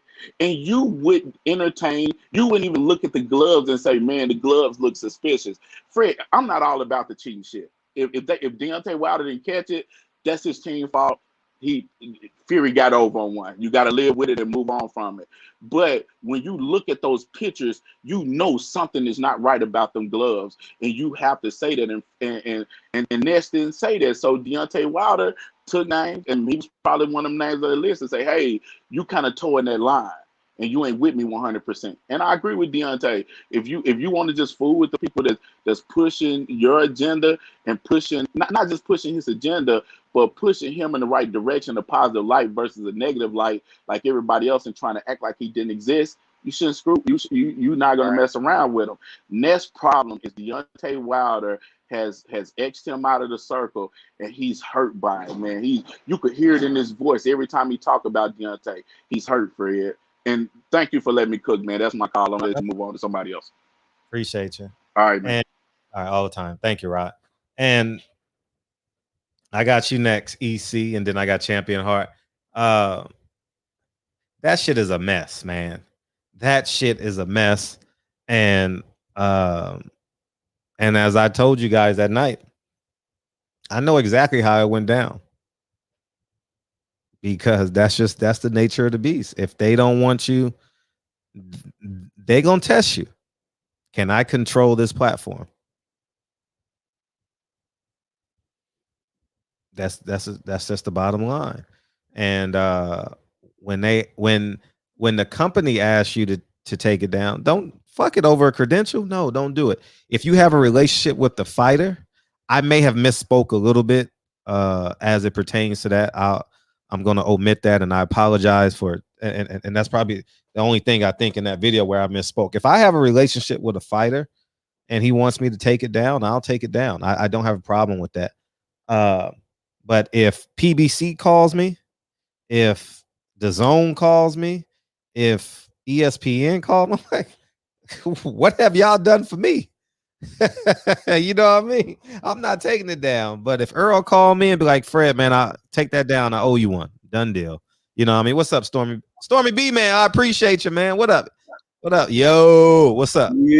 What's up, Fred? How you feel, man? I'm good, man. I'm gonna cook on a few topics if you don't mind. Yeah. All right. Start with Chris Colbert, man. I never really paid attention to him. I seen this last fight with it was like a Dominican dude or one of them island dudes. I forgot what he was. I ain't trying to disrespect your homeboy. He stopped the dude eventually, and after accumulating some punches on the guy. But what I'm starting to realize about Colbert, that dude can't punch. And I don't know if it's a jealousy of him he feel like certain fighters don't have to work as hard as he would have to work or be as technical, but it's either that or the dude is ignorant. Something is wrong with the dude. And I might go in a few different directions. Like he got a chicken spot, not if I'm not mistaken. You talk about you love your black people, but you got a fried chicken spot killing your black people. And then also you say you love your black people, but then you go and put down your black brothers in Earl Spence, Deontay Wilder, and he tried to hit on Tank, but he couldn't really hit on Tank. It really didn't work, because Tank came off a tremendous performance. You can't hate on that. it's your fault you lost your black support. It ain't that we don't support you. We don't support you because of you, because of what you said out your mouth, because of you just want to go against the grain, like like Fair's talking about, and that's really what you're doing. And whether you listening or not, I really don't care. You lost us. You can't get us back. You're gonna have to be a hell of a fighter for the rest of your career to get us back. You lost us. Then you're gonna say in a post-fight press conference that we don't support you. It's because of you that we don't support you. Actually, I rooted, I was I ain't gonna lie, I was rooting for him against that non-black dude, but he go up against somebody like Tank or Gary Russell or anybody 30, 35, 40. I'm a black fighter. I'm rooting against them to tap your ass up, to knock that red off your head, to beat your ass. And that's just on God's honest truth. And you did that, Chris Colbert. And you said you was Mexican. I believe he said that, 'cause I went back and saw some videos. You wearing sombreros. Dude, that's yesteryear. You better wake up and open your eyes and see what our fighters that's leading the way doing now. They're not doing that no more. The sombreros, that's Roger Mayweather, Floyd Mayweather. That's in the past now. You better catch up to what's going on, partner. But moving on from him. Oh girl, I forgot her name. She rock with LSU, so I rock with her. Okay. What's her name? Miss Richardson. Yeah, Richardson, Miss Richardson. Last time I checked, weed wasn't no enhancement drug. If anything, it'll go against you. So hell, that make her look even better in my eyes, that she could do that and still, rip the tracks like that. But just follow the rules, bro. If you know that, because you already know things is set in place, so our people won't succeed. That's one thing that got that got her, that snagged her. Just follow the rules, and you can avoid stuff like that in the future, because it's different for us. Because Michael Phelps smoked weed, and he still was able to swim, if I'm not mistaken. But you ain't Michael Phelps, we different. So follow the rules and just act accordingly. And as for that Bill thing, man, Bill Cosby, he should have never even been locked up in the first place. They got that man with no evidence. That's like one of the first times they did somebody like that on that level up there. That they locked that man up with no evidence, bro. That's, bro, you need to stop while you're ahead, bro. I ain't gonna call you no names. I thought about it, but you need to stop while you're ahead. And last but not least, July 23rd is only 17, 18 days away. That's the day of the weigh-in. 24th, Judgment Day for Fury. How this man, while the training for the fight of his life, how you gonna stop out of all the shit talking people that did about this man? You gonna stop for Colbert interview with Ness and focus on that? When you had Dylan White, AJ, Fury, everybody named Mama talking, you gonna stop for Colbert and Ness? Man, come on, man, get real, man. That's my call, bro. Appreciate it. Keep doing what you're doing, bro. All the time. All the time. What up, Champion Heart? How you feel? How you feel, man? Stormy, Hey, what's what's up? going on, brother? Man, how you feel? Good, man. Can you hear me? I know I got a lot of Yeah, we hear you background very noise. well. We hear you very well. Okay, yeah, man. I wanted to. I couldn't jump in the chat, man. So salute to all my brothers and sisters in the chat. Like I said, I couldn't jump in there, so I don't know who's all in. I know Reggie's there and DB is there. So salute to my brothers and everybody else. I guess the usuals are there. Salute to everybody. But man, the real quick, I'm gonna get on this and then I gotta jump off because I gotta get this load done. Chris Colbert is a perfect example of Cooney going wrong. Simple as that. So ain't really much more you can say on that. And let me speak on that Judge Joe Brown interview with Mark Lamoise Hill. Mm-hmm. Judge Joe Brown, man, he was on point. He wasn't letting Lamoise Hill come with that bullshit ass narrative trying to call Cosby a predator. You know what I'm saying? But what you expect, from his ass, he was on that same bullshit, trying to with that narrative, trying to say that Malcolm was gay. Oh man, I was about to talk about that after you hung up, but continue. You know what I'm saying? So what you expect, but I'm glad that Judge Joe Brown put it on his ass and wouldn't let him come with that bullshit. And also, man, brothers and sisters, y'all got to do y'all research, man, before y'all start talking about Michael Phelps. You know what I'm saying? That was after his events, his swimming events. He was at a party. You know what I'm saying? So he wasn't, at the Olympics performing like the sister. And she owned up to it. We all agree that rule is out. That rule is outdated. They should do something about that. But it is what it is. Oh yeah, and also, man, that transgender bullshit, man. Watch, we about to get bombarded with a bunch of that bullshit. It's only two genders, male and female. How a motherfucker feel in their brain has nothing to do with their sexuality. I don't know if you've seen this video, man, but I just saw this video. This sister was at an LA spa. This sister, man, was speaking out on this dude going in there with his dick hanging out, talking about, just because he had on the wig, you know what I'm saying, talking about he felt like a woman. Yeah, man, that sister was going off, man. I just saw that video. I think, matter of fact, I want to say Deacon 305 sent it to me. That shit was heavy, man. But that's the shit we about to get bombarded with, man. I'm telling you. The deal with Cosby, is the fact that, and another thing on that, you know what I'm saying? Reggie says that white supremacy is not a real word. Transgender is not a real word. That's some bullshit, but white supremacy is definitely real. And that's why they were able to do that bullshit that they were able to do with Cosby. You can't convict somebody on hearsay. You know what I'm saying? They changed the rules to convict Cosby. That's bullshit. But the fact that court they were able to reverse that shit, you know what I'm saying? That's the type of shit that we need to help dismantle this system of white supremacy that we live in. You know what I'm saying? We need that. But yeah, that brother that called in, about black on black crime, he's definitely right. It's all about proximity. Proximity is important. Yeah. Yeah. The fact that they highlight us killing one another more so than any other group, you know what I'm saying, is because they control the media. So they can do that shit. But he's right. The numbers are just about even across the board. All groups kill one another. But they're all in the high 80s. I haven't looked at it. I looked at it during COVID. It's all in the high 80s. Every demographic, high 80s. Right. Exactly. Yeah, exactly. But yeah, man, I just kind of wanted to speak on that, man. I'm gonna give everybody an update here in a few weeks about my niece.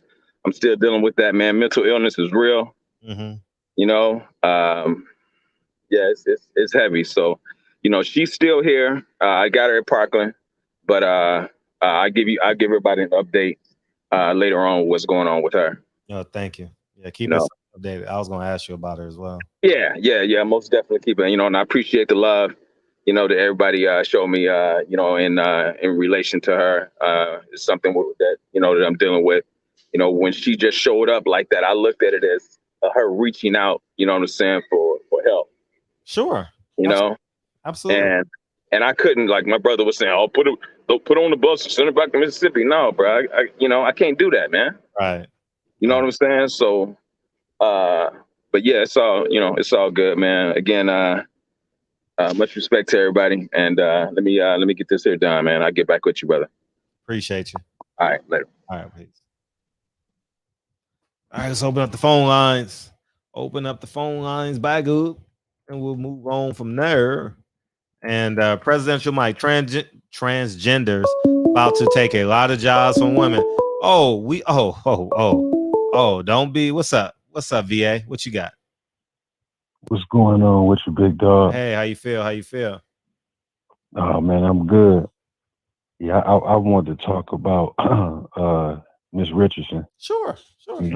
Like I said, I was really looking forward to seeing her. This was one of the most anticipated 100-meter races, in a very long time. Her versus Fraser Price and Thompson Hera and Sharika and them. So it was definitely they hyped up They definitely hyped up the 100 meters this year. Yeah, her versus Jamaica. But yeah, but the thing about it, I agree with you. At the end of the day, she broke the rules. Like I said, you knew you had a test coming up, and she admitted to it. I don't know why people are coming out and asking for rules to be bent. This is an international competition. Every country and every people aren't open to drug use.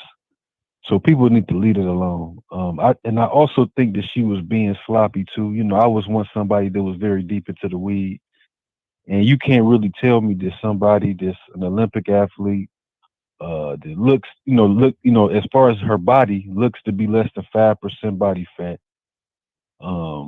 Somebody that does, a lot of cardio can't come up with clean piss. You can't run a gallon of water through your body and just get in the gym and run and maybe lift weights to burn off the fattier parts of your body to give clean piss. I just think that she just was being extra sloppy, just went in there and just said, F it, and just went in there. So it's no excuse on a lot of levels for not being able to pass the piss test. I heard people mentioning Bill Cosby. If I don't want to see no man locked up. I'm glad that he was able to get out and do his thing, but I mean, people got to keep it real, bro. I'm not knocking a man. I'm not judging a man, but at the end of the day, don't 40 plus people that don't know each other don't say the same thing about you over 50 years, and it's not true.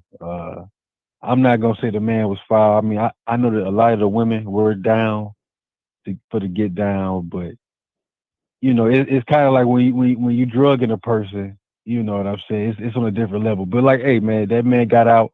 I'm happy for him. You know what I'm saying? And he can continue to live his life in peace. The Chris Colbert guy, I thought that was fine. I think that as a people, we need to stop doing that. Going before the world and dishonoring each other and belittling each other before the world. It makes us look less respectable as a people. And we need to really stop that. You know what I'm saying? So that's all I really wanted to say. I'll leave it at that. Appreciate the call, VA.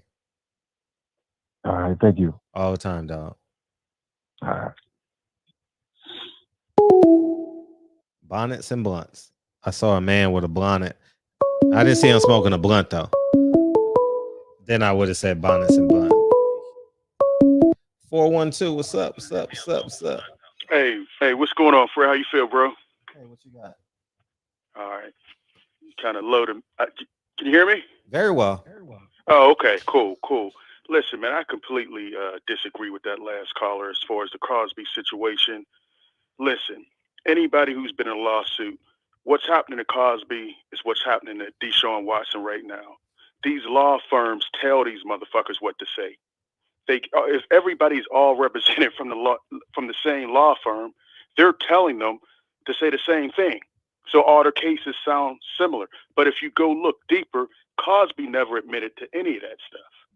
If you actually look at the file, he said he had the Quaaludes, but they never even had sex, him and the one he was convicted for. You know what I'm saying? It wasn't a technicality. And if there's the old DA has a video, he said there was no evidence to convict him. So for it to come to an end, he said, just say, what you did, you'll never be prosecuted again. They violated Cosby's Fifth Amendment rights. You know what I'm saying? So all these people talking about a technicality, no, what they did, that shit was illegal. And they knew it was going to be thrown out. The new DA ran stating that he was going to go after Bill Cosby, even though he knew it was illegal.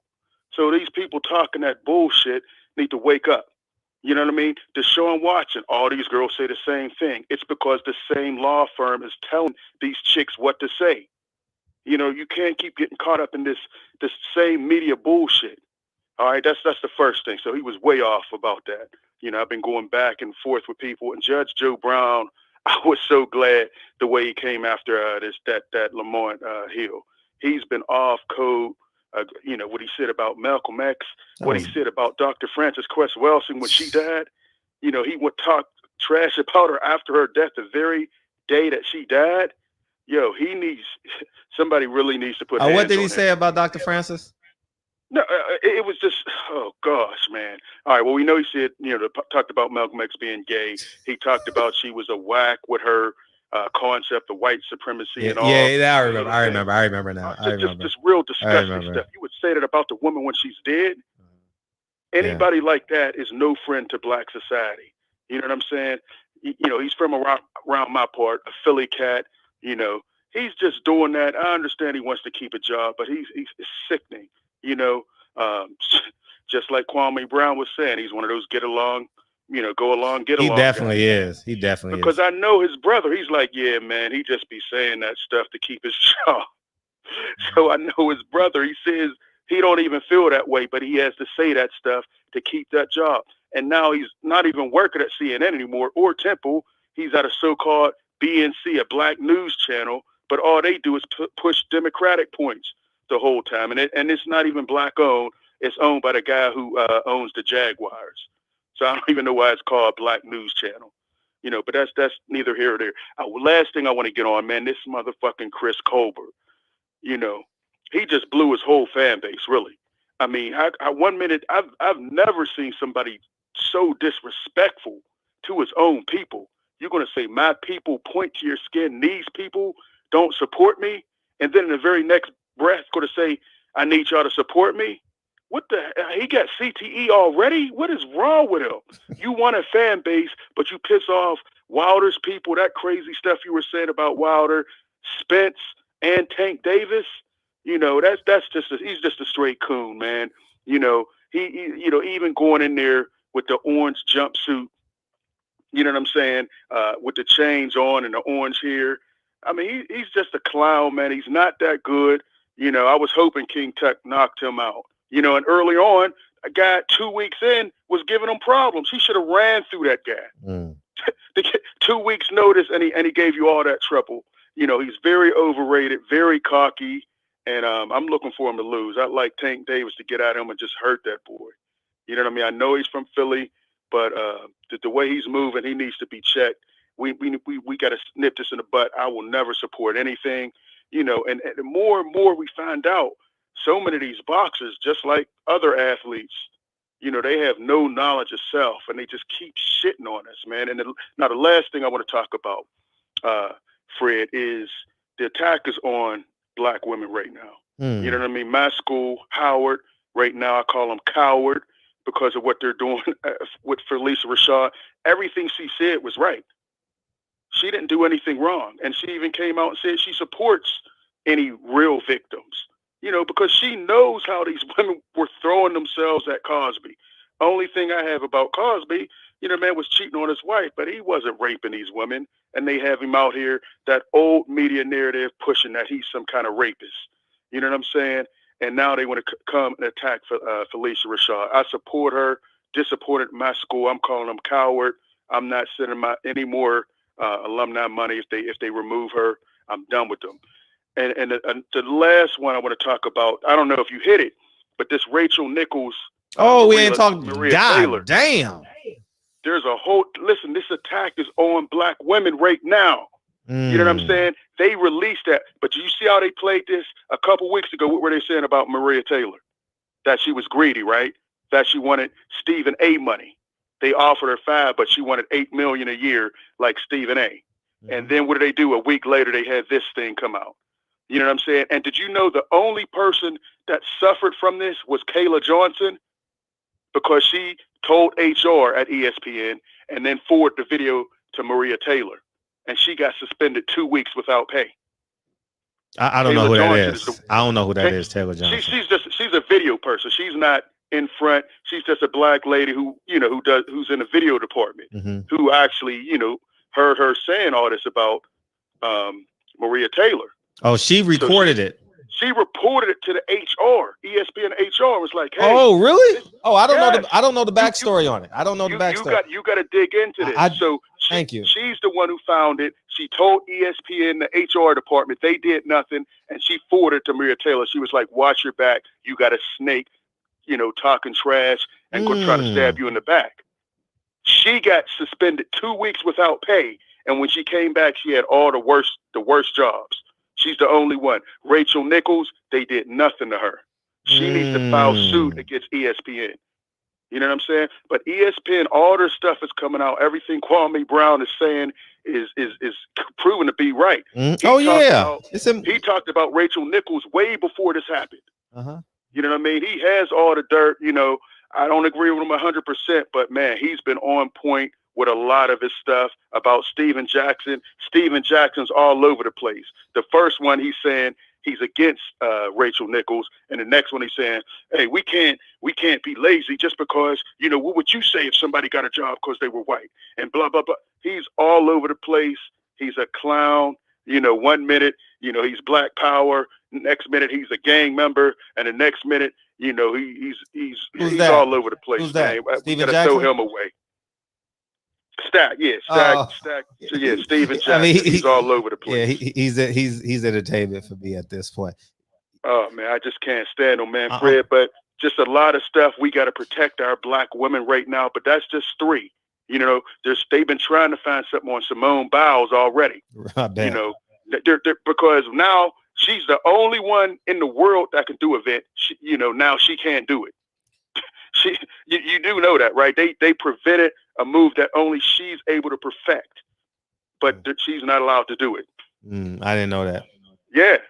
I mean, but she's going to win it anyway because she's that good. But she's the only one that can do this move. They said it's banned. You're not allowed to do this. Not only that, the Olympics is also banning, you can't have any Black Lives Matter. You can't raise your fist. I think somebody said it earlier. I don't think we need to go. And then there's a specific head wrap made for Black people with natural hair or dreads or locks. That's banned. You can't wear that if you're a swimmer. You know what I'm saying? It's just a whole lot of bull crap going on. That we need to keep our eye on, Fred. Okay. But all right, I'm gonna keep my eyes on it because I haven't caught up. I learn a lot from y'all, man, and I do the research Maria before Taylor the show. Stuff is So, deep, man, if we could, she's from LA too. So she's from Pasadena. So okay, yeah, the sister's bad. She's doing her thing, and she deserves to. She went to UCLA. Oh, okay. Yeah.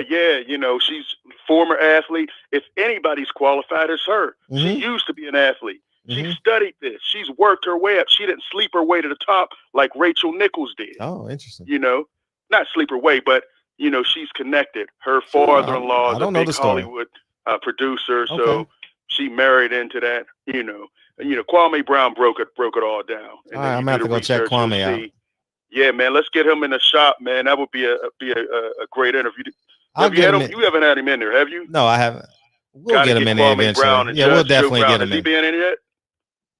No, I know we can get Joe Brown.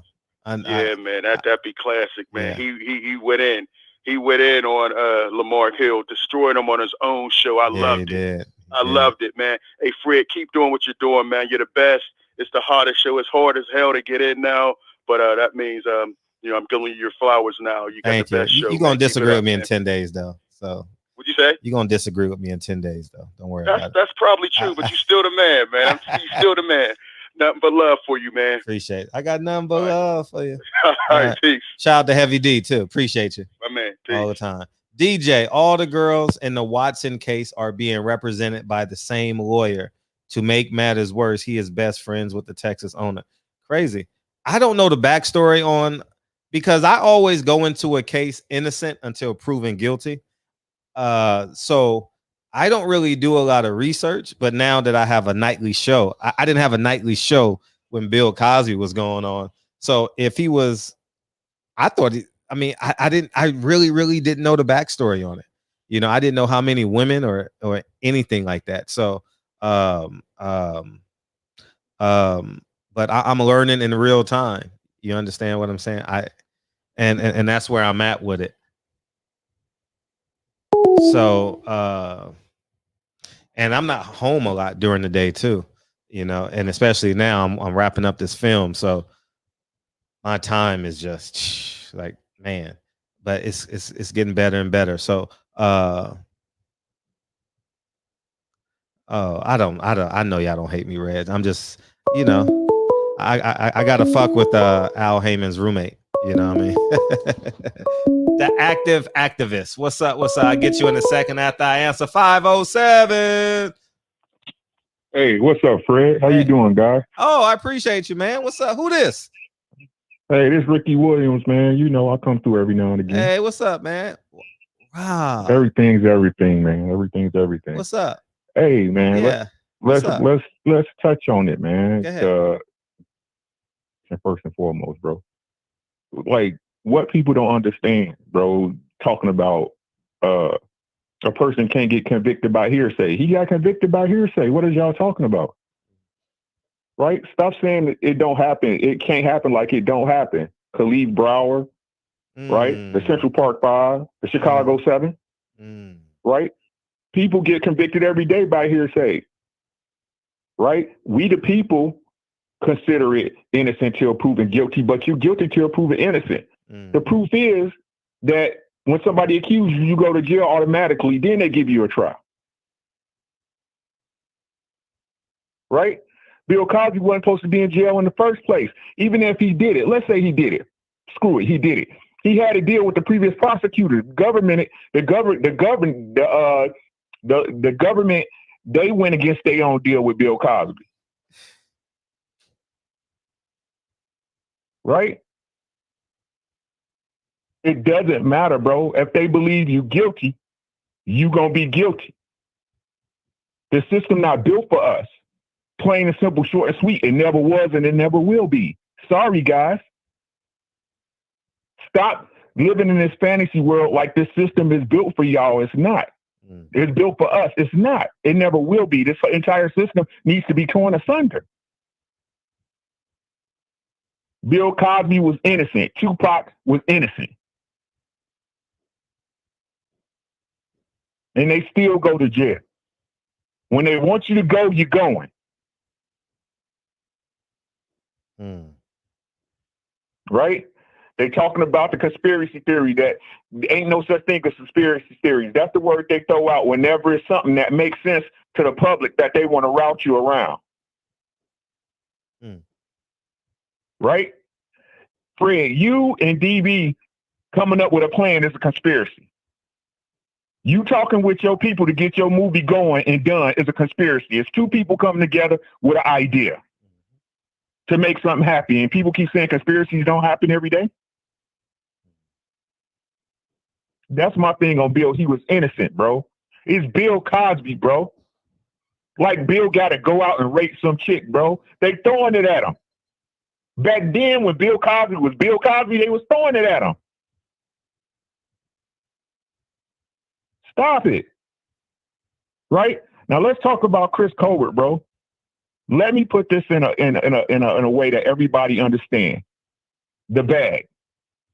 The bag. Everybody all about the bag. Getting money, getting money, getting money. Money ain't nothing. What money provides for you is what you should be fighting for. Freedom and options. Right? So it's simple. You don't like what Chris Colbert doing? Don't support him. Put your money elsewhere. Put your money elsewhere. And then at that point, he can realize that his fan base ain't what it is, and you can be the fighter that never was. Contrary to popular belief, ladies and gentlemen, ESPN, The Athletic, all these big time names know what's going on. That's what they talking about, Fred, on ESPN. That's why they try to divert the information and water down the information that the YouTubers are getting from the champ and so in other sources because they know it's the truth. It's simple what Fred said, bro. You got all these people going to ESPN, our supposedly brothers and sisters, bro. Why don't y'all build y'all own shit?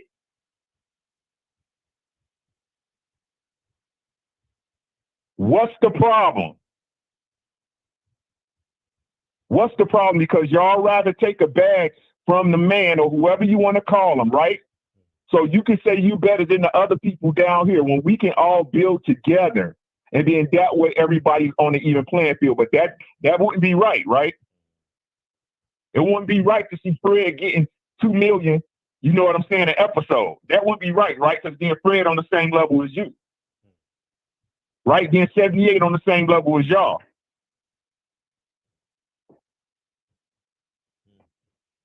Yes, they. Yes, they, bro. It's time. I don't know what's wrong with people, but if y'all don't sense a change, if y'all can't feel it in the atmosphere, get yourself checked, bro. I don't know about everybody else.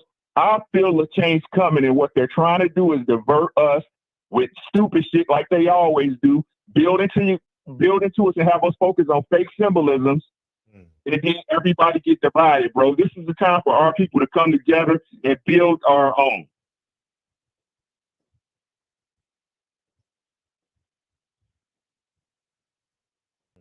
Separate the tares from the wheat, bro. Everybody ain't gonna make it. Everybody ain't gonna make it. Shout out to you, Fred. Like I said before, bro.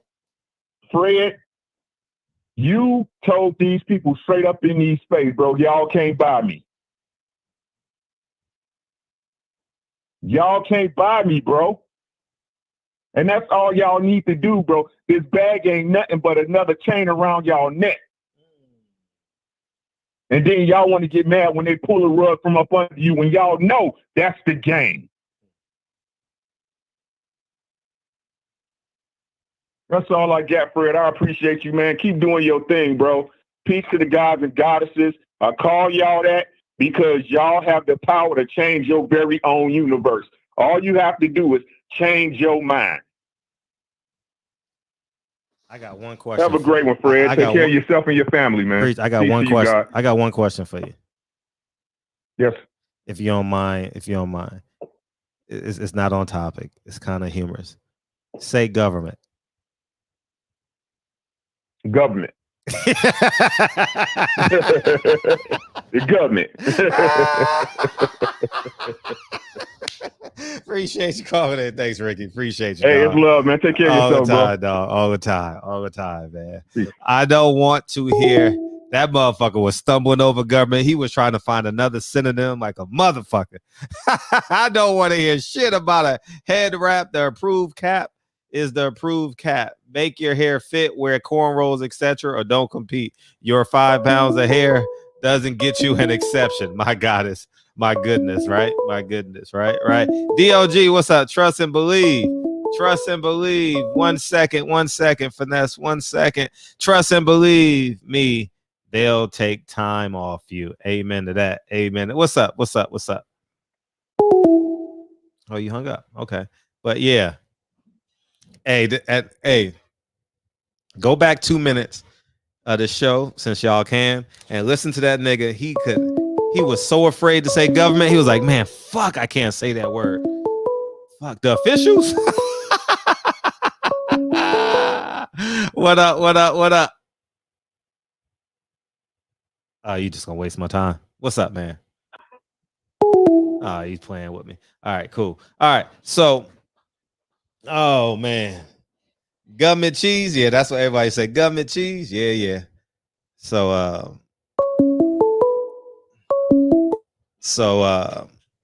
yeah, man, we damn, we got a lot. This is the most topic driven show ever we've had, man. We got 5 hot topics in one night. Wow, it's a fresh show. It's real fresh. I don't know where y'all going with these calls. You know what I mean? It's a real fresh. I appreciate that. Thank you guys for tuning in. Truly, especially on the 4th of July. Y'all niggas got the itis like a motherfucker. I know y'all got the itis. And it's the 4th of July, whether you celebrate it or not, America gives you the day off. So so whether you spent the day reading your Quran, whether you spent the day in church, whether you spent the day doing other things, building in your backyard or whatever the case may be, you know what I'm saying? Hopefully it was. What's up, man? Hopefully it was empowering. What up, Fred? How What's you feel? happening? You don't do the nip intros no more? What's going on, man? My nigga, this is dedication. This is anti-hesitation. It's a real nigga celebration. What's up? Man, just touching on Thank the subjects, man. A lot of callers called in with great points. A lot of them called in with some backwards ass shit. I'm glad Bill out that jam because he was definitely targeted. And you know, if he already had a plea agreement with a previous prosecutor, he shouldn't have never went to jail in the first place. It was a witch hunt and everything. But just standing on my principles, man, rape is rape. I don't know, what was it, like 50 women? It was 50 women? Like in total, wasn't it like 50 women? Ooh, I don't know. Oh, yeah. Someone just texted me 60. Well, shit, that's even more than I thought. No. She hit me with 60 women, but I don't know. 60? They all kind of say they woke up or whatever. They blacked out. And you know, he had that little joke back in the day about the Spanish fly shit. Like my thing is, man, rape is rape. I don't want no sleepy pussy. I don't want no Quaalude pussy. I don't want no Spanish fly pussy. Like, shorty, throw that shit back. You know, I got off top. I got start off with some head. Like, shorty, don't, you know what I'm saying? You can't say I rape. So, like, rape is rape. You know what I'm saying? I'm glad he out that jam, especially being as old as he is, but he put himself in that jam. You know what I'm saying? And just touching on what's Miss Richardson? Yeah. What's her name? Yes, Miss Richardson. Yeah. Another thing, I mean, obviously Tokyo's got some sort of, you know, they out here witch hunting, having a witch hunt. In her situation, I'm pretty sure the Olympics does like an orientation, right? You know, you got to probably watch a video and all sorts of shit to let you know what you're not supposed to do and what you're supposed to do. So, I mean, she shouldn't. Wrong is wrong. The rules is the rules. I don't think she'll be able to compete in individual stuff, but I think she'll be able to compete in the team portion. So she'll get gold. But yeah, I mean, if you're looking for a job, you know you can't smoke weed, right? You know, if you you know, if they're gonna do a drug test, you know, weed stay in your system, I don't know what, like 3 weeks or something, or a month. So, you know, I mean, you know you can't smoke weed. You know that the ramifications of that in the eyes she on, especially like I said with the whole Tokyo shit, they already trying to, you can't kneel or you can't put your fist in the air, the wave caps and all sorts of shit. I mean, I believe we need to go to the games because on the global, it shows how elite we are on a global standpoint. You know what I'm saying? How athletic we are. Like, I mean, if you're gonna protest, then just don't even stand up there on the podium. Like, I don't even want to stand on the podium. You know what I'm saying? Like, you already broke the record. You already got gold. Fuck the podium. You know. But yeah, it's definitely a witch hunt. Tokyo don't want that many niggas in I guess there, whatever. But that's my call for the most part, Fred. Appreciate the call. All right, Fred. All the time. Thanks. I mean, it sounds really different hearing the amount of women. You know what I mean? I just heard it was 60. Wow. But when you hear it, it's like, damn, 60 women. 210. We need some music. Malcolm, I'm the leader of the movement. I've been spent. 210. What's up? What's up, Fred? How you feeling? What's up, man? How you feel, man? I'm feeling good, man. Hey, man, this is earlier in the week we had this conversation, and Deacon 305, I heard him earlier. He was cooking on this, and man, that's why I respect you. We was talking about censorship, right? So that topic, man, it's been weighing on me about them pushing transgender and all that stuff, and they just feminizing everything, Fred. That's the new. I feel that's the new. That's what's gonna be the new plight. You know what I'm saying? Mm-hmm. They pushing that hard, Fred, like real hard. You know, kissing, all that stuff, putting it in our faces. Mm-hmm. So I think that, Fred, and that's why I respect you, because you've seen ahead of that. Because I think in the future, these conversations, we're not going to be able to have them here. Right. And you're forward thinking enough to say, hey, I'm gonna build my own platform. I don't know where you're at with that, but that's crazy. Oh, I don't Fred, mind talking about it. I have no issue talking about gay, lesbian. I have no issue talking about it. You know what I mean? And that's why I respect the show. I told you the same thing the other day. Like, man, I agree with you. Why censor that? You know what I'm saying? Like this is how people really feel about it. This is how we really feel about it. So, man, that's dope, man. You know, when you move away from this platform, you could talk like that, and we could move over and talk without getting a strike, without them holding whatever the conversation is hostage, basically. Right, you know? right. Because when you're on ESPN, you're on any network, they're gonna dictate that. Because you know why? Because they got to check for you at the end of that. Right. You have to. Mm-hmm. You have to. Mm-hmm. So I think that's why your show's so dope, man. And you could even tell, man, like it's hard to even get in on the show nowadays. You know, that's dope though. That's awesome, man. We've all earned that.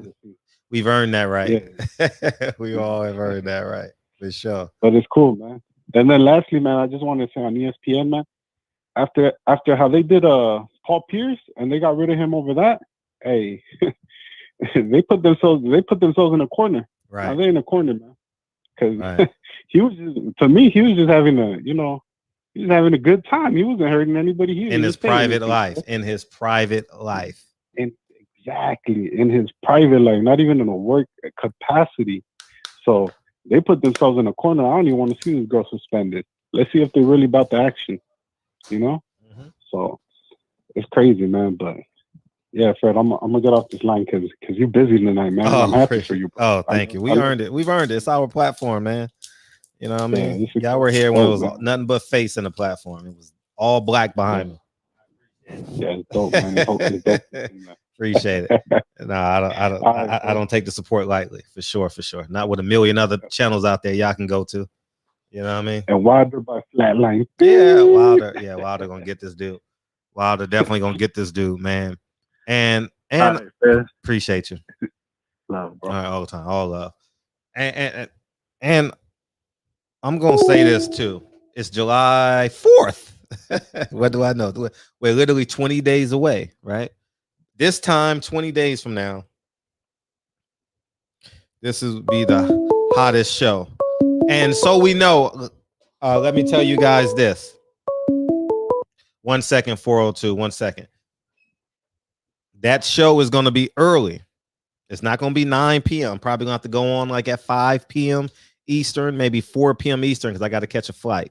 Okay, I'm catching a red eye that night. So that show after the fight will be 4, 5, 6, somewhere in there. I got to see where Drew Titan is with his show, and I'm probably going to come on right after Drew Titan because my flight is at midnight. Okay, so we know I'm catching a 12:30 flight that night. So that's where I'm at with that. Anyways, man, what's up, 402? What up with it, Hey, what's up, man? What's up, dog? What's up, man? Chilling, famo. What's good with you? Oh, man, I'm good, man. I appreciate you calling in. All I did was just call in, man, support you, man. Thank Keep you, doing dog. what you're doing, man. Thank you, dog. And I just want to give a shout out to the weed smokers that can smoke weed, that ain't public offenders. You know what I'm saying? Motherfuckers, public figures. What figures? You know what the fuck I mean? Motherfuckers like me, I can smoke weed all goddamn day. Facts. And still do my job, you know. But hey, some people just can't do it. Mm-hmm. I'ma holler at you, give you your flowers, much love, deuce. All right. Appreciate you. Hey, Troy, are you a real person? All right, cool. You can go back to your set. I just got to make sure before I beam you in, just because, you know what I mean? We can't have the What's up, Troy? I got you Man, next. so basically, with this Bill Cosby situation, I'm gonna talk about all of them, kind of touch them. So, Okay. like with Bill Cosby, how a lot of people aren't realizing it, like to bring it into modern day. Like I had to tell most of my friends, like the situation that's going on is simply like if you take a woman out to eat, she has some wine, she now can't consent to sex, is what they're saying. Now she probably went into the day knowing she wanted to, but because the item this time, intoxication is intoxication, whether it's from marijuana to drink to if it's a pill, you still intoxicated, you can't consent, is what they're saying. So that's how they jamming him up. They saying he was, basically these women couldn't consent because they were intoxicated, which is, if you bring it in modern times, that's a problem. So then I'm just gonna transition that into Sha'Carri Richardson. Like weed, for an example, she's smoking as a bad coping mechanism. Just like alcohol, it's not a good coping mechanism, regardless of why she did it. It's not a good coping mechanism, and she needs to find something that's probably a little healthier. But she did sign a contract. She should have known the rules. She should have did it beforehand, and she would have been all right. She held herself accountable. You can't do nothing about it. But for everybody, like, well, it's just weed. Why can't she run into the Olympics? I don't understand why the Olympics are so important. I mean, none of the best athletes. If we look at the fights, we're not saying, man, Gervonta Davis gonna fight Devin Haney for the gold medal. We're not looking at Bud Crawford fighting Errol Spence for a gold medal. So why is the Olympics important? You watch the NBA title, the Olympic championship. We all know America gonna win. Who they ain't gonna send it out. They ain't got nobody better than Kevin Durant out there on the court. So what is other than your track runners, understand maybe this is their moment to be seen. But other than that, why is it so important for us to even view the Olympics? Who told you it was important? Why is it important to you? And then why is weed irreproachable? Like, why can't we talk about it? Why is it not something we can say, well, is it good? Is it bad? Why is it something we can't have a conversation? Why is it something everybody's like, oh, you got to do in moderation? Alcohol is not good for you. It changes who you are. It changes what you do. It impacts you. Just because it's legal don't mean it's good. And just because you can smoke it don't mean, and it has a little effect or it doesn't do a lot, doesn't mean you should.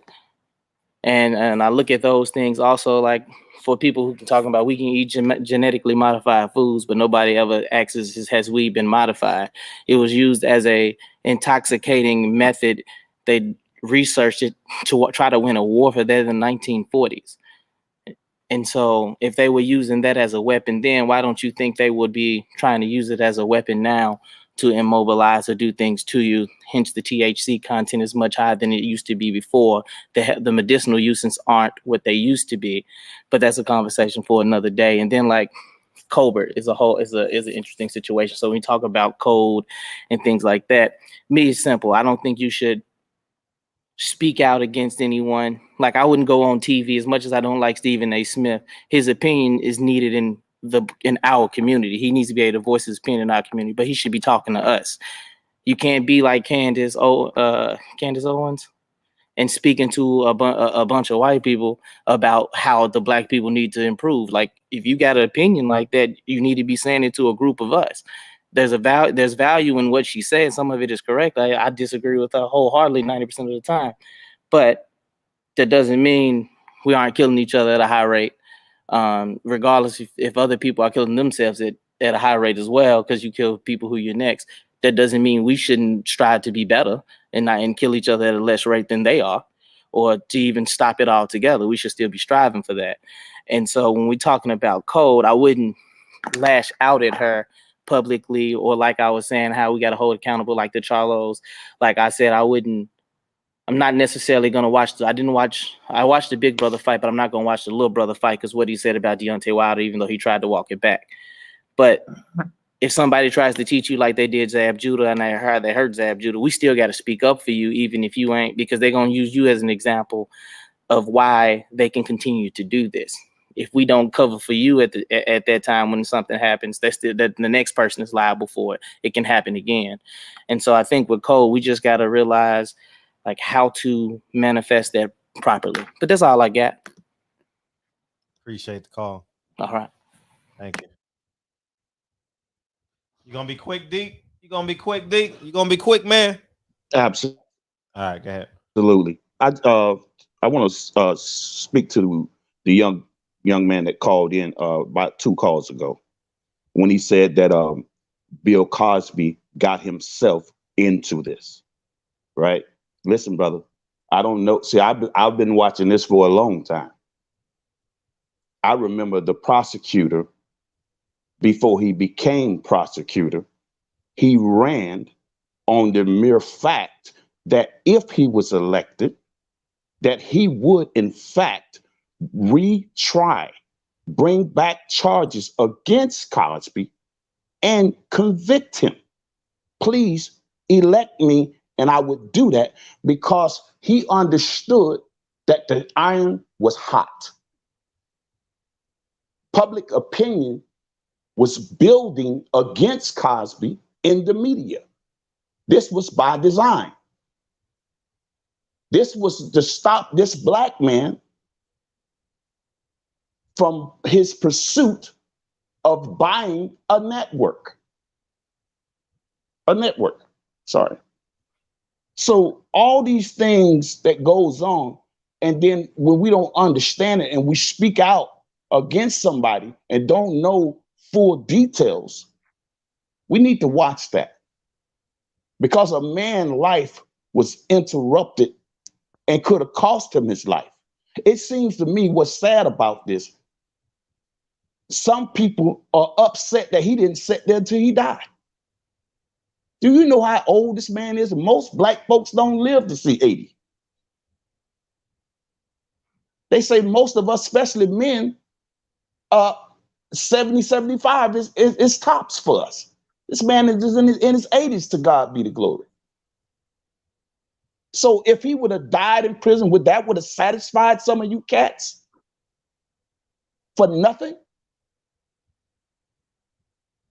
See, I can identify with Bill Cosby.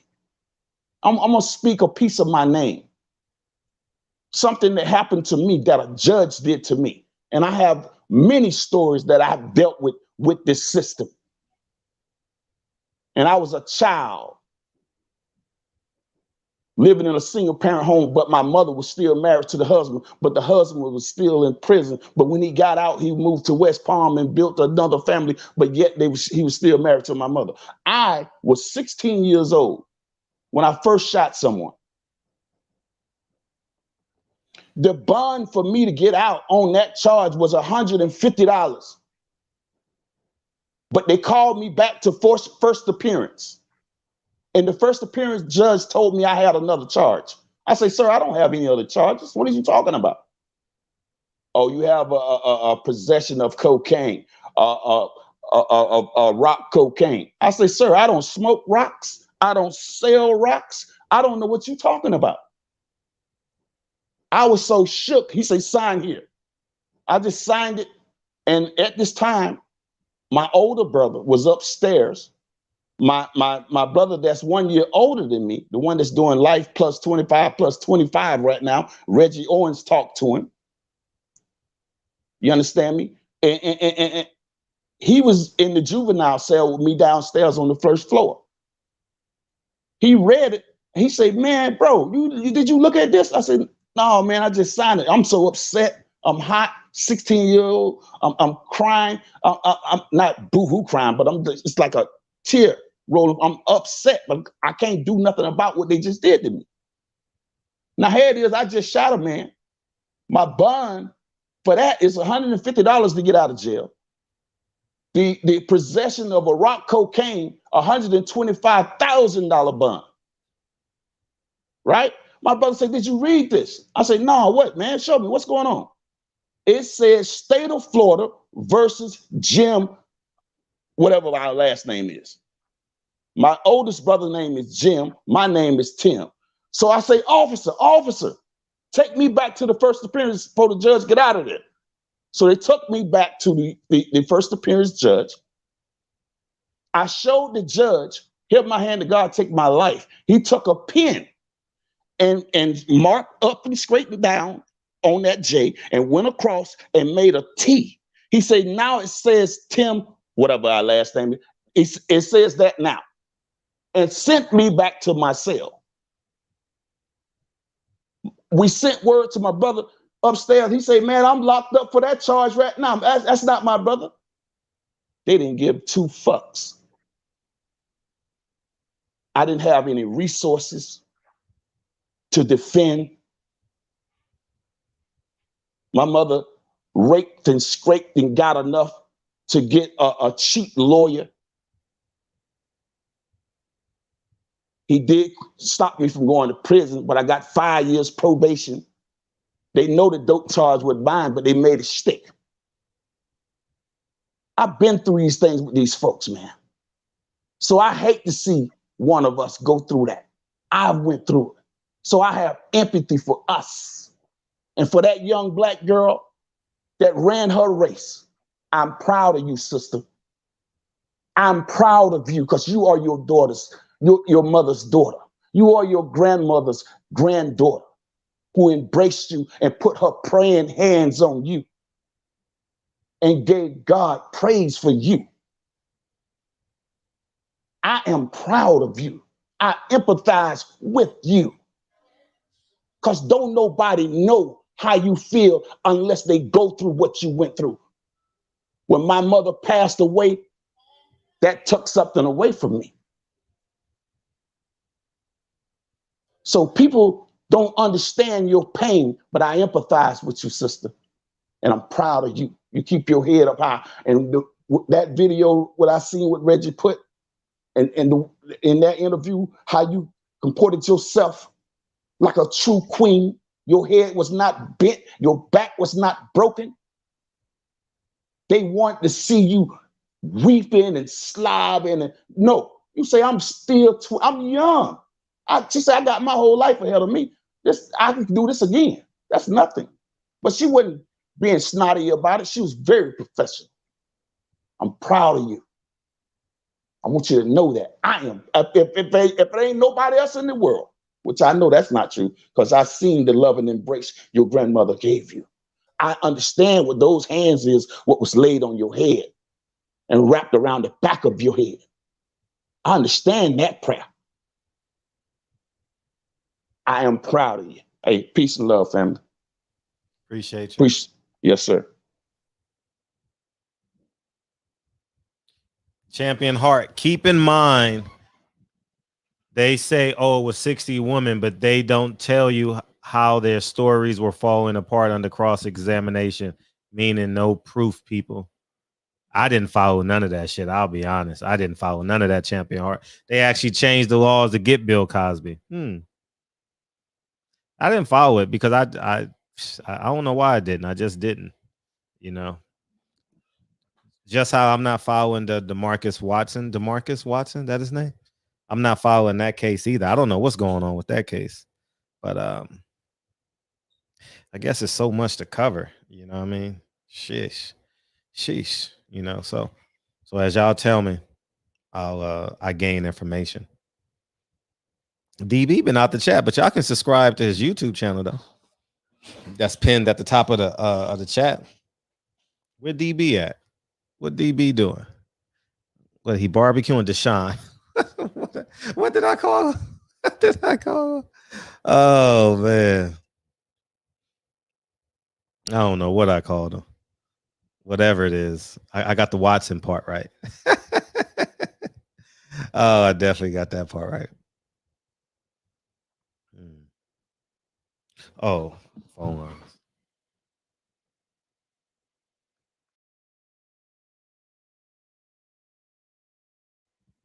The phone lines are back open. Well, hey, I always be like, in my head, I ain't gonna lie. I be holding. Hey, what's up? Yeah, what up, Fred? Yeah, what you got? So just to touch bases, salute to Deacon. I got a lot of respect for Deacon because I know he a survivor. But just to rebuttal what he was saying, sure. I said it was a witch hunt. I said that he shouldn't have went to jail because he had previously made an agreement with a different prosecutor. I've been through the legal system myself in the situations. I had a grand larceny in Will County and an armed robbery in Cook County. I understand all the legal mumbo jumbo and all that shit. But I'm saying put himself in that shit. He had comedy jokes about dropping shit in women's drinks and Spanish flies and shit. You put yourself in that situation because you lay the groundwork for that shit. If Jay-Z run for president tomorrow, everybody gonna talk about how he sold dope and how all his albums is about him selling dope. Now you got 60 women. Now I don't know if they shit falling apart during cross-examination or not, but I'm pretty sure all of them ain't lying. And I know if my sister go out on a date with a nigga and she say she blacked out and this nigga was woke up and the nigga was on top of it, we got a problem, bro. We got an issue. So, I mean, at the same time, you got black women. We got to protect our black women, correct? You got black women saying that he did what he did. Like, I thought it was 50. Somebody saying it's 60 women. You feel me? So, at the same time, rape is rape. And if you know what I'm saying, OG Deacon been in that situation, he know rape is rape. When you in that gym, when you behind the wall, you don't respect no rapist like that.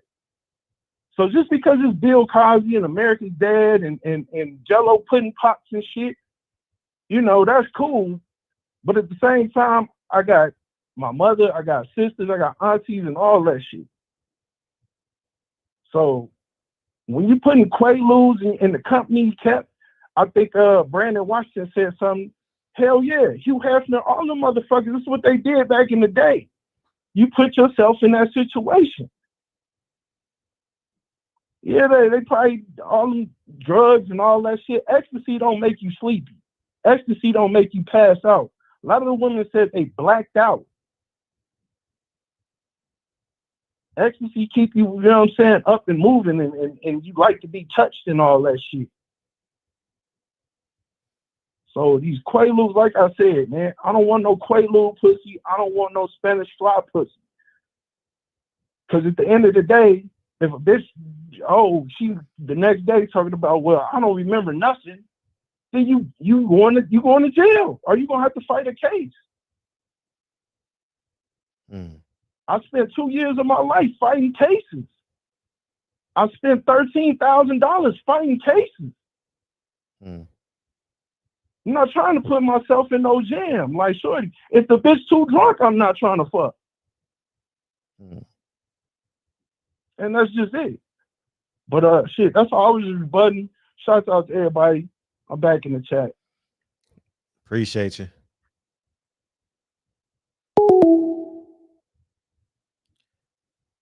So I got to do my homework on this case, so I can be the middleman and just present the facts.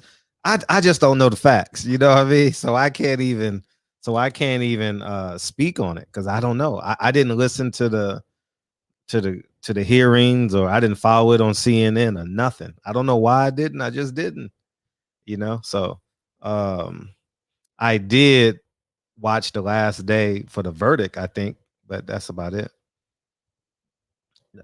That's all. I didn't watch the case. Yeah, I'll read. I'm not reading no transcripts. Shit, I'd rather read a book than read the transcripts. Shit, I got to catch up on my book reading. My book reading is just tanked from this. This show is the reason why my book reading has just been, it's just tanked, you know.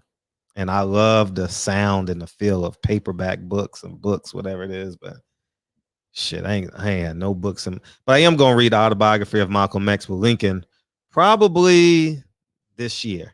I don't know what age to do it, but I am going to read that. Maybe 5 pages a night, maybe 3 to 5 pages a night. It'll take us a couple of months to get through it, you know. So him and Kennedy, I'm going to read it to both of them. What else? So, but yeah, man, I don't know. I wish Read It Live. Hey, I read it. You did it live, Reg. We appreciate that. You know, but I'm definitely gonna read it with him. I got it. So this is a hot button. I'm gonna do my homework on it, and I'll be able to be the middle ground. We could read it together. Sure. That works too. I'm only gonna read 3 pages a day though. 2 to 3 to 5 pages a day, you know. Oh man. So help me out with this case. Were there any, we're just dealing with facts though. Were there any women in the case that had physical evidence of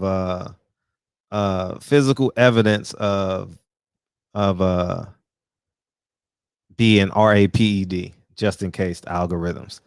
Was there any woman in this case that had it? Were there documentation from police reports from the 70s and the 80s? Did any of them call the police back then? I really don't know what's going on, so I'm being dead ass. Well, go ahead, Reg. What's up, bro, man?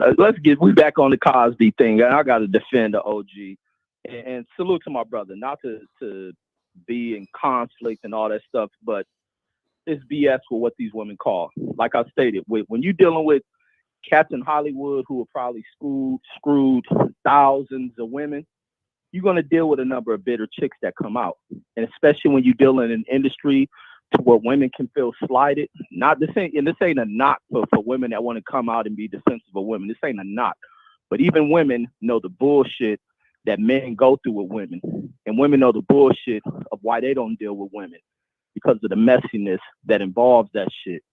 And like I say, this ain't just a knock on women. It's a knock on bitches who pull that type of shit to ruin people when things don't work well for them. And dang, I'm trying to work on my cousin. But with this case, you had to where this case was falling apart. And even with the number of women, you get lawyers like Gloria Allred, who does this witch hunting type stuff with the way in which she practiced law. I don't even know why the chick ain't been, what's that called, disbarred. Why she ain't been pulled away from practicing law, because she's a suspect. But these women were coming into this case where some women dates didn't match up. It'll be like Bill Cosby's out of country. He wasn't at this location. I think one lady tried to say she was involved, and something like when they came up, she wasn't old enough or some crap. It was just like stuff ain't adding up, and that's the reason why none of this cases amount. And if a woman is raped, a woman can go get tested. There'll be DNA. Ain't no women pulling under that. You found it in an Oscar De La Hoya case, so a woman can go get rape tested, find a person's DNA inside of her. They ain't pulling none of this stuff. The issue involves what they're trying to say is, oh, these women were giving drugs and this and that. Are you dealing with women who are a little bit faded? Some people get into, most of your sexual encounters gonna come out of a little bit of intoxication. So I don't know why people come with talking about people being on this and that and they're being a little bit belligerent. That's what most situations happen. You drinking with somebody, they're a little intoxicated, but that don't mean you taking advantage of it. When you're dealing with these type of situations and this Hollywood shit, you guys don't live that type of shit. Now I ain't even saying for myself I live that, but a lot of folks don't live in them environments, so you can't relate it to what we deal with when we dealing with little regular chicks we dealing with. Sometimes we on missions. You just trying to find a little scrape. That's easy type stuff. You may get her drunk, smoke her out, doing stuff like that. You're still dealing with a woman who ain't fully sober. So I don't know what people are talking about. If a woman can down the line go about flipping a story and then relating it to, oh, he tried to drug me and I'm a victim. But then you wait 30, 40 years to pull this stuff because what happened in your life? You get a movie role, you can do this. And once again, these women out there, they throw themselves on these fools constantly. You see it. That's just like I was saying, the Hollywood, because my brother was doing that stuff, who was like my close homie and shit.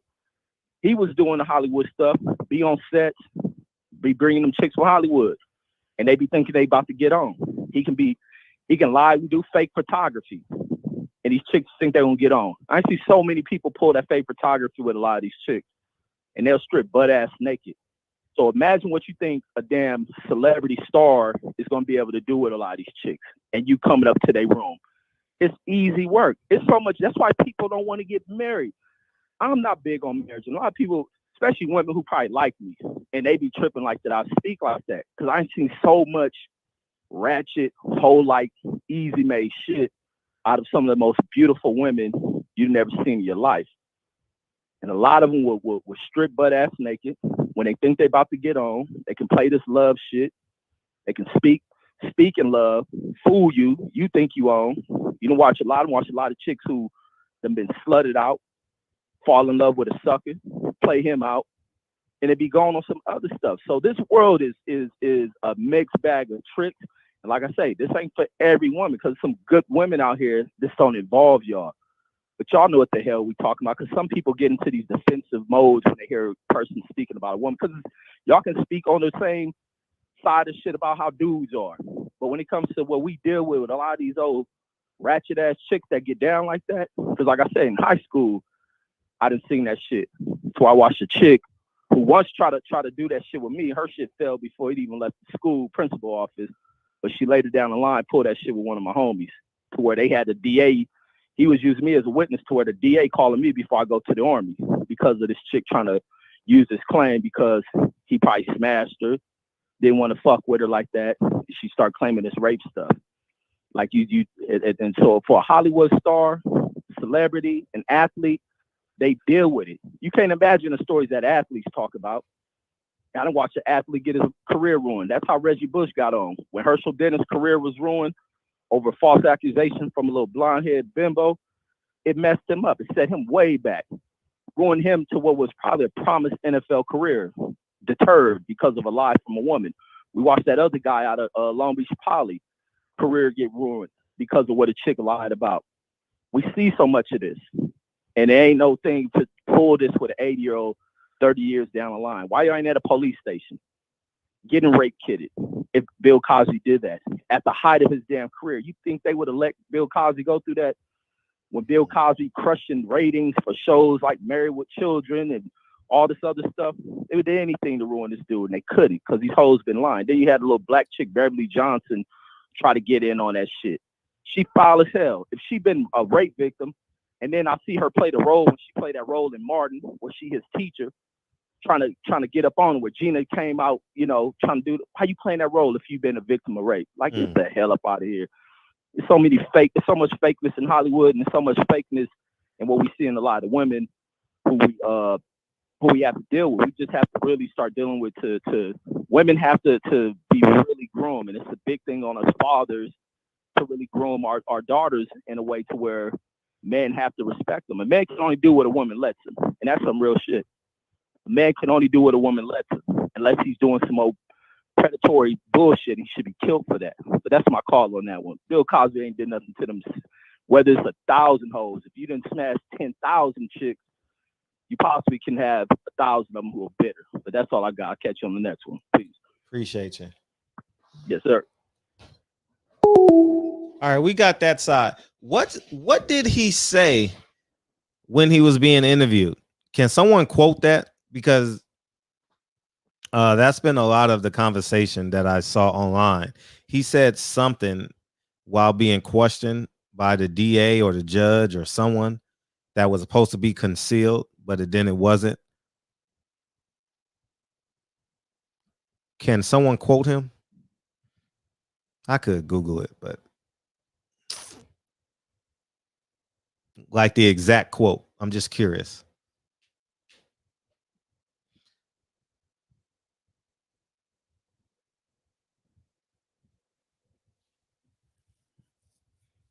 He said Jello. 80s, different life. They asked dude, he give them pills, and he said yes. What's the quote though? I don't want to out of context. Bill Cosby told he provided them with some drugs. And did he say he had sex with them after? What's the quote? Let me find that shit. If we had someone call in, I could find it right now while the person talking. Where DB at, man? What you doing, DB? What you up to, man? DB with family? DB lighting fireworks. That's what he doing. DB probably lighting fireworks. I get it. I respect that. He never said he had sex with her. Because I have no idea. I'm gonna get on top of this shit, and tomorrow I'm gonna be armed and ready.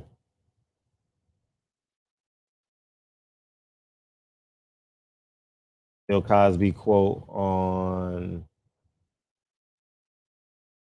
great. I hate to even put that in there because he's not found guilty on sexual assault.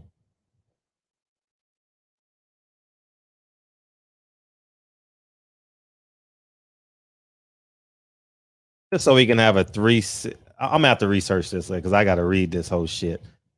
I don't know where it's at. When you got the Quaaludes was in your mind, what? Oh, is this what he said? Okay, thank you. All right, here it is right here. Thank you. When you got the Quaaludes, was it on your mind that you were going to use Quaalude for young women that you wanted to have sex with? Trioni asked. Yes, Bill Cosby replied. So now the question is, did they do it consensually or did he do it secretly, right? That's interesting. It definitely raises questions. If we want to, let's talk and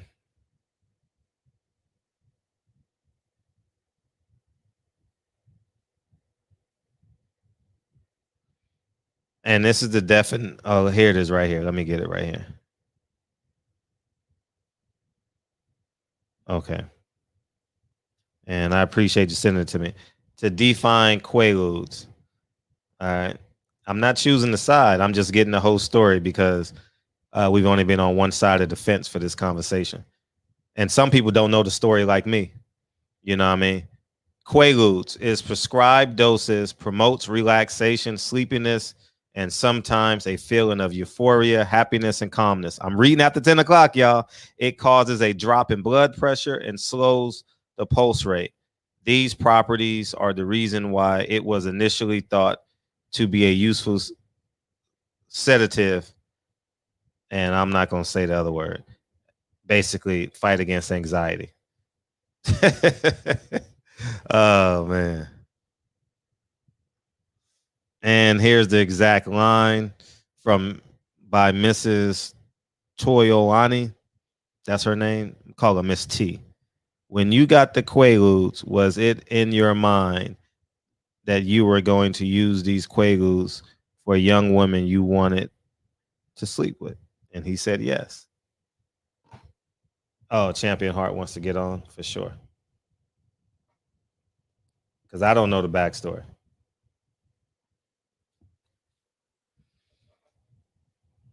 There you go.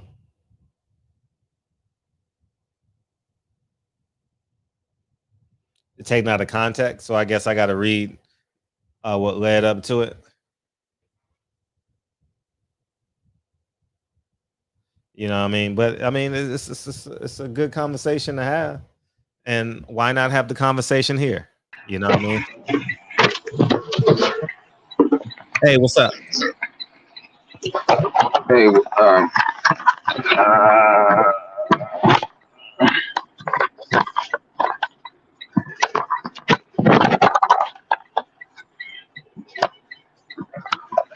Champ.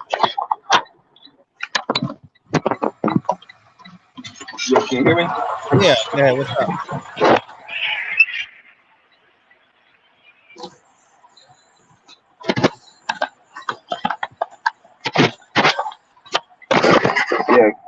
Yeah, what's can you up? hear me? Yeah, what's up?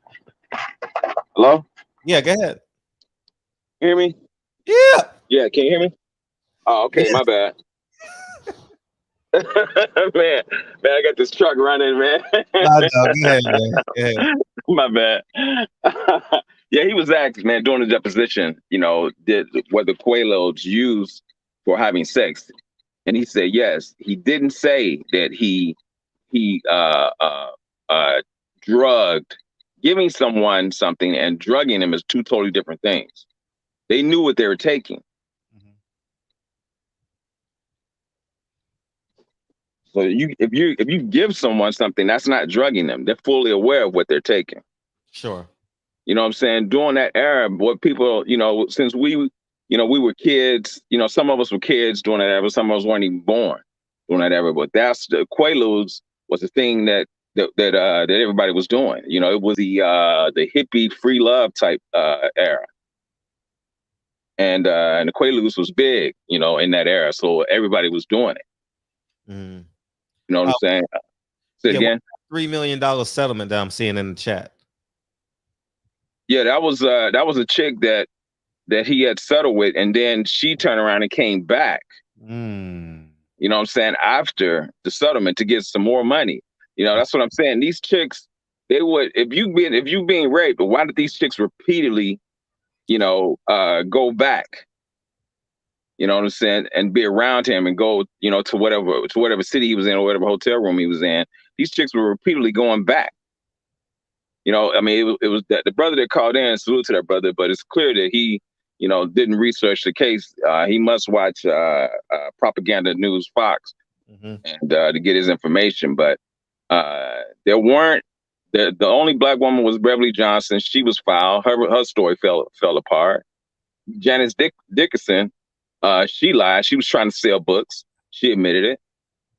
And a lot of these women were Cuban, and Gloria Allred, like Reggie said, Gloria Allred, had these chicks wearing their hair as an afro, trying to blacken themselves up so that they could say that these were black women. The shit they was doing, man, was foul to get Cosby. Like President Mike said, they changed the laws, to do what they did, to Cosby. But yeah, man, when you research the case, you're gonna come across the bullshit, and you're gonna be like, God damn, there's no way he should have even been in there. I'm gonna read it tomorrow. Yeah, so I can at least go back and forth and understand where we're at with the conversation. Right, yeah. Let me get rolling, man. Salute to you, brother. Safe travels, dog. For real. All right, brother. Later. All time, dog. Yep. Yeah, man. So the active activists, yeah. So that's where we're at with it. I want to be an active participant in this conversation because I really want to have an opinion on this. So I'm gonna do my research, and along with what boxing come in, we're gonna talk about Bill Cosby.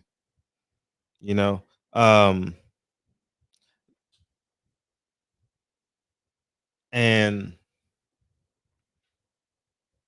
and the fact that he wasn't convicted in a court of law means he's innocent. So he's innocent, right? And I can understand women being upset too, because if a woman, you got to figure out how the algorithms of a woman work. 60 women? Oh, he's guilty. Something happened. Where there's smoke, there's fire, right? So you got to hear out the women's I know there's a lot of women's perspectives out there that's probably not being heard. You got a lot of men's perspective that's raising 2 daughters. You know what I mean? So you got to take in their account as well. I just don't know nothing about the case. But tomorrow, I'm going to be a novice at it, but I'm going to have a lot more information. I'll tell y'all that much because I want to have an opinion on this. So, do you believe Kobe's accuser?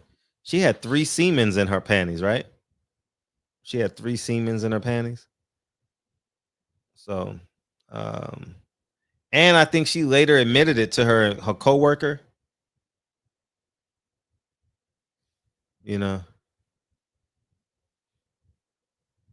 Most of the 60. I'm gonna read about it.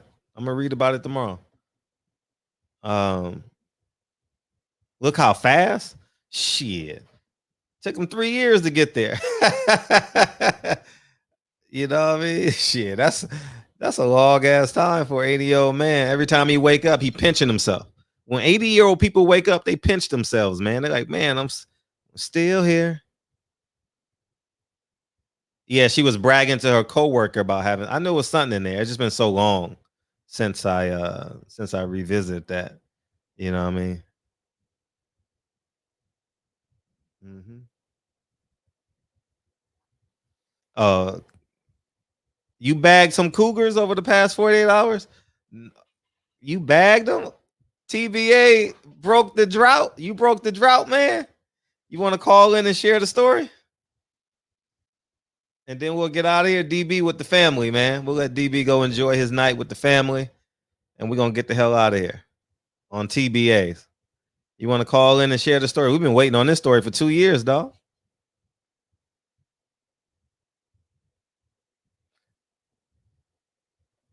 And what's the statute of limitations on the rape? In Philadelphia? I mean, Pennsylvania? Is there statutes of limitation? Dog, we've been waiting on this story for 2 years, TBA, you got to call in, dog. It's time, dog. Phone lines are open. Drum roll. I didn't break the drought yet. Oh, just yet. Oh, okay. All right. Oh, you just was in the store with him. Okay. Damn. Don't call in then. You know what I mean? Yeah, well, all that. Yeah. Yeah, she took that rape kit test. I don't know what it does, but yeah, we'll go from there. Anyways, man, let's get the hell out of here. I got to work on some editing. I'm torn, man. I feel like 60 count is still too many, but how do you not? Yeah, man. Well, I'll be ready tomorrow. I promise y'all. I'll be ready tomorrow. Oh, there he is. What you doing? I'm doing fireworks. What you on? Yeah, I'm at a party, man. I just had to come and duck off and. Oh, well, go ahead. I'll do the outro. Go ahead. Duck off in one of their rooms, but so I was only able to hear certain parts, man. You can't hear the fireworks right now, but I'm over here in like City Terrace area on top of the hill, so you can see all the fireworks. Yeah, it looks cool. Okay. But man, these people, it's just a bunch of it's me with like 2 family members and like 5 or 6 friends, but then it's like 50 people I don't know. And those people are rich, so they bragging about how much they spent on fireworks. Yeah, we got about $10,000 worth. Like, like, man, you quit talking like that around the wrong people. yeah, facts. Well, if you got $10,000 worth of fireworks, I know how much you got in your purse, you idiot. Man, dumb.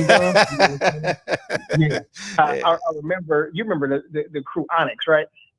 Slam.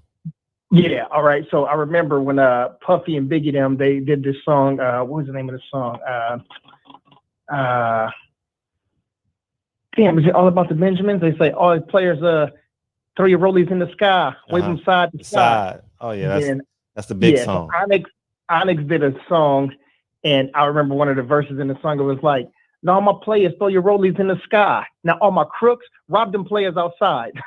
You know what I'm saying? So like, you got to be careful who you talking cool and slick. Slick with. Yeah, funny. But I did hear something about the Olympics that you guys talked about. And I didn't get everything, so y'all got to excuse me if I just didn't hear everything. But you asked about why was the Olympics important, and then I heard somebody else call in and say something about that. Well, I think we've been taught that the greatest forms of patriotism. Well, first off, we've been taught that patriotism is important to us, right? This is one of the reasons why we stand up and close your eyes and sing a song that's about killing black folks and slaves and whatnot. But yeah, y'all speak of that. Y'all gotta listen to the whole goddamn song of the national anthem, dog. By the way, take the time out and listen to the whole song. Yeah, for sure. But we've been told that patriotism is everything, and I believe that 2 of the greatest forms of patriotism is, number one, is representing your country. The way you do that is by being an Olympian, right? Which still throws me off because Deontay Wilder is supposedly a representative of the United States by bringing home a bronze, but they still don't give them the type of respect that they give people that are coming from overseas. But I digress. And then also the second would be enlisting in the military and defending the country that you are born or live in. So I think that's one of the things. But the Olympics are I mean, it's undoubtedly, it's a wonderful international proving ground for all of these athletes, and it gives them an opportunity to compete against other athletes on a similar level, on the big international stage. And it also gives them a chance to compare themselves against like different athletes who are presumably on the same level and determine how good they are, internationally or against the world. So, as a competitor, you definitely want to know. So anyway, that's just my take on why I think the Olympics are important to people, or at least what they've taught us, and then a part of what's in our own brain. Because I know for a fact that if I was a boxer, and it's not about the Olympics, it's just about me competing against the best person in the world, right? Mm-hmm. Sure.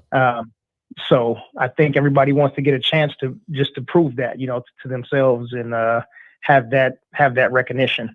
I went to not the Gap Band, I went to a Kool and the Gang concert last night, and I was with a bunch of friends, and one of my boys, his wife, she said, "Could you imagine that feeling, being on that stage? I wonder what that feels like." And she's like a shy and kind of meek little chick, right? And he played ball at Oregon. My other boy played at Kansas. He played basketball. The other one was a pitcher for the Cincinnati Reds. So, some high level dudes, and everybody's looking at each other like, man, trust me, to have that stage is, it's a different kind of feeling. You don't feel that anywhere else. Because if you're in a group of 10 people, how many people actually have that kind of opportunity to be on a stage like that? But listen, at the end of the day, man, in terms of Sha'Carri, I don't want to promote, celebrate, or rollick about a victory for marijuana.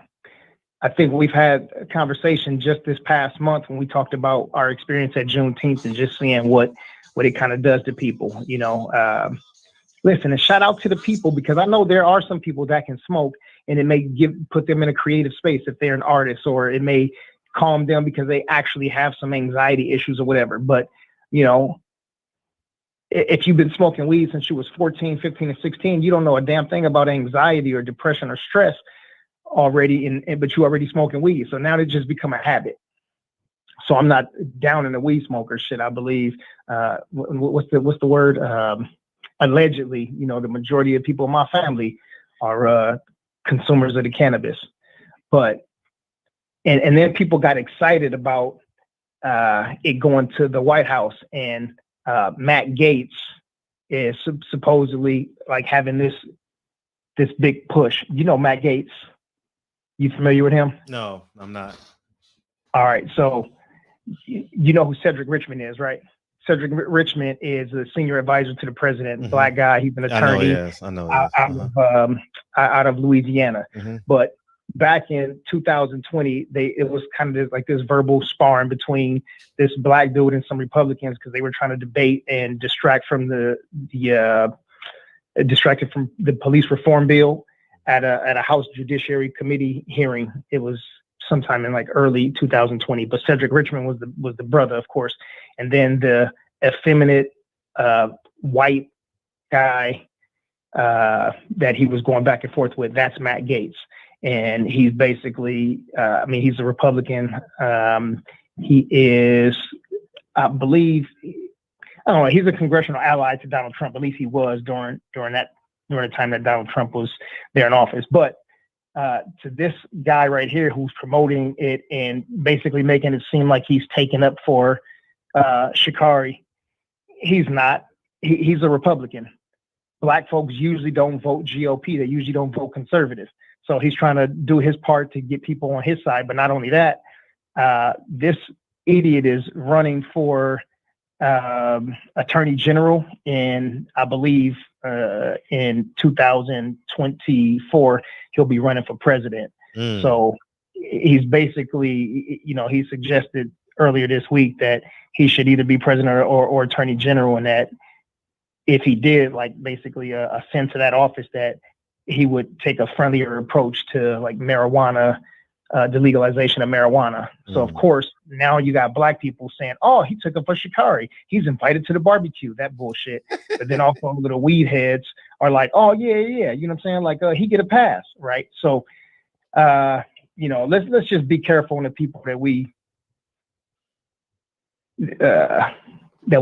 kind of vouch for. You know what I mean? But at the end of the day, man, we support her, we love her, and you know, she has some foul actions, and I don't believe, and I heard a couple of people saying the young lady and the baby girl and all of this shit like that. Listen, man, she's 21 years old. She's a grown adult, and you know, she's got to take responsibilities and accountability. She got to be responsible and take accountability for her actions. Oh no, go ahead. Hold on, somebody trying to go to the bathroom where I'm at, and I'm on the 4th damn floor. But where was I at? Accountability. So yeah, she's got to be accountable. But the very last thing that I want to say about this is people are talking about her using this as a coping mechanism, or you know, as a way to deal with the stress or of losing her mom.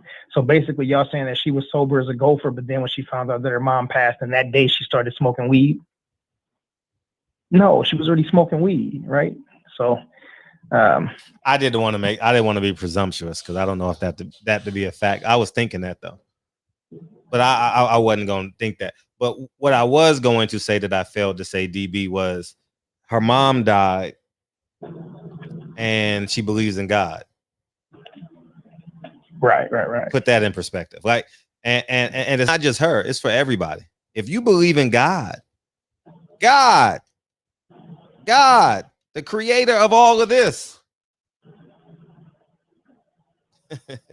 and you succumb to weed, or you succumb to punching a hole in the wall, or you get what I'm saying? So yeah. I'm just saying. So be cognizant of that, you know. Yeah. So anyway, man, I know. I'll do the names. Yeah, I'll do the names. No big deal. No. Well, go ahead. Go ahead. So, yeah. Okay. Damn, I was just saying something. What was I saying right here? Being accountable. No. It was about earlier. Earlier today, I saw, you know, Spanish family, and they were, you know, they asked me. They asked me if I was from the area and if I knew how to get to somewhere. I can't remember, but I'm like, all right, cool. And then they were like, yeah, happy 4th. And I was like, what is that? I'm like, I'm not from here. So people keep telling me that, but what does that mean? And then the lady kind of looked at her husband and like shrugged, like, I don't know. It's just like a holiday. I'm like, I know, but like, what does it mean? Is it like somebody's birthday, like the president or something? And then she was like, you know what? I don't even know. We just barbecuing and able to drink beer and take the kids out. And I was like, okay, got it. All right, you guys have a good one. Enjoy your Sunday. And I kept pushing. But, you know, these people always want us to do shit blindly, just to follow shit blindly. And yeah, we a new generation, man. That shit don't mean nothing to us no more. You know what I mean? We are well-traveled and a learned people. And yeah, they can't fool us no more. So anyhow, man, shout out to my brother Taylor Bell, T-Bell in the building, Presidential Mike. He out here laughing. Look at my brother Yova, YZ in the building. My big brother Brandon Washington, he said, we know what it means. Yeah, absolutely. We know goddamn well what it means. Yeah, C. Wood said Gates is a dirty and an opportunist. Absolutely, C. Wood. You dead on for that. B. Jones in the building. He said, put one in the air for my Dukes. Yeah, she could do that. Infamous LG said, shaking my head, this Bartle alone. Yeah. Shout out to my brother Robert Brown in the building. Let me see. My cousin Shermaine Callahan. What up with you? C. Wood right there. Big Reggie Owens in the building. He said Cedric is a G. Yeah, Cedric is a G, man. And when it comes to debating and getting down like that, Reggie, I mean, that one at the Judiciary Committee hearing, that's one of my favorite debates. It was just enough passion and raw emotion coupled with fact and personal experience, all combined together, and he killed Matthew Gates in that shit. So yeah, shout out to the OG. And you know, also too, if we look at some of the decisions that are being made, And we may look and be like, it's because of Kamala Harris or because of Joe Biden. Man, listen, Cedric is the senior advisor to the president, which is another reason why we probably got some of the more conservative liberals to push for Biden, knowing that Cedric was not a sellout and he was going to be a part of that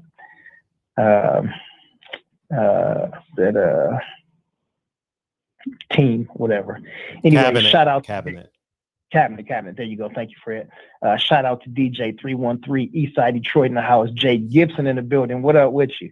E1K, salute to you, brother. Let me see. Damian Sandoval. He said, you ain't got to worry if they're your friends. All right. Well, I haven't seen you before, but Damian. So it's Damien. Got it. But then the way it looked like Damian. And then Sandoval too. Man, you from Belize, bro? You just said it. Robert Brown also said she attempted suicide in high school. I didn't know this. Now she found out about her mom from a reporter. She may need to find better ways to cope, but I'm not judging. She may need some. Oh, for sure. For sure, she needs someone to talk to. I was disappointed that there was no team with her when she did the interview. Like this weekend or yesterday or 2 days. I'm like, why is she doing this interview by herself? You know what I mean? Yeah. If she's that brand, she needs to have a man there. She needs, I wouldn't have did the interview by myself. Yeah, when you're a high level athlete like that, I don't remember. I think it was on Mark Nash show that we was talking about. Shout out to Mark Nash. Or maybe it was Kyle's. I'm not sure. But anyway, I was saying that her management team, so she's got, you this high level of an athlete, you have representation. You probably already have a lawyer, right? You have an advisor, you have a manager, you have an agent. Your management team has to do a better position of putting you, do a better job of putting you in a position to be successful, especially when you're doing something like that. And they know that you're not well versed with handling,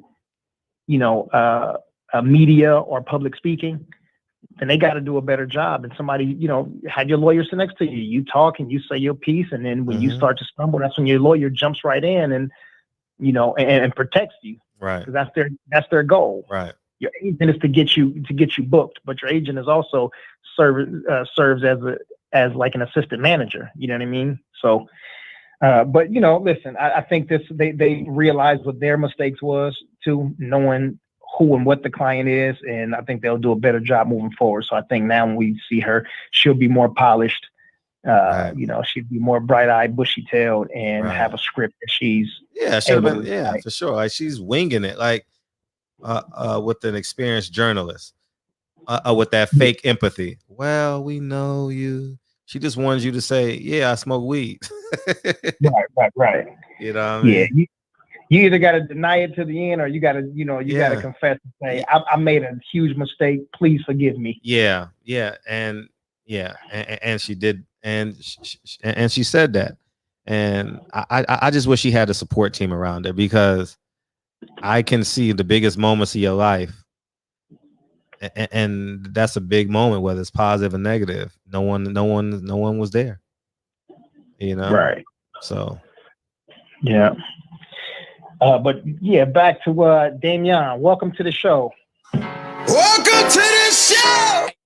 Bang, bang. And I gave love to my big brother, Reggie Owens. Shout out to Rob G Film, ATX in the building. Mr. Vegas, Texas in here deep. Brandon in here, Texas deep.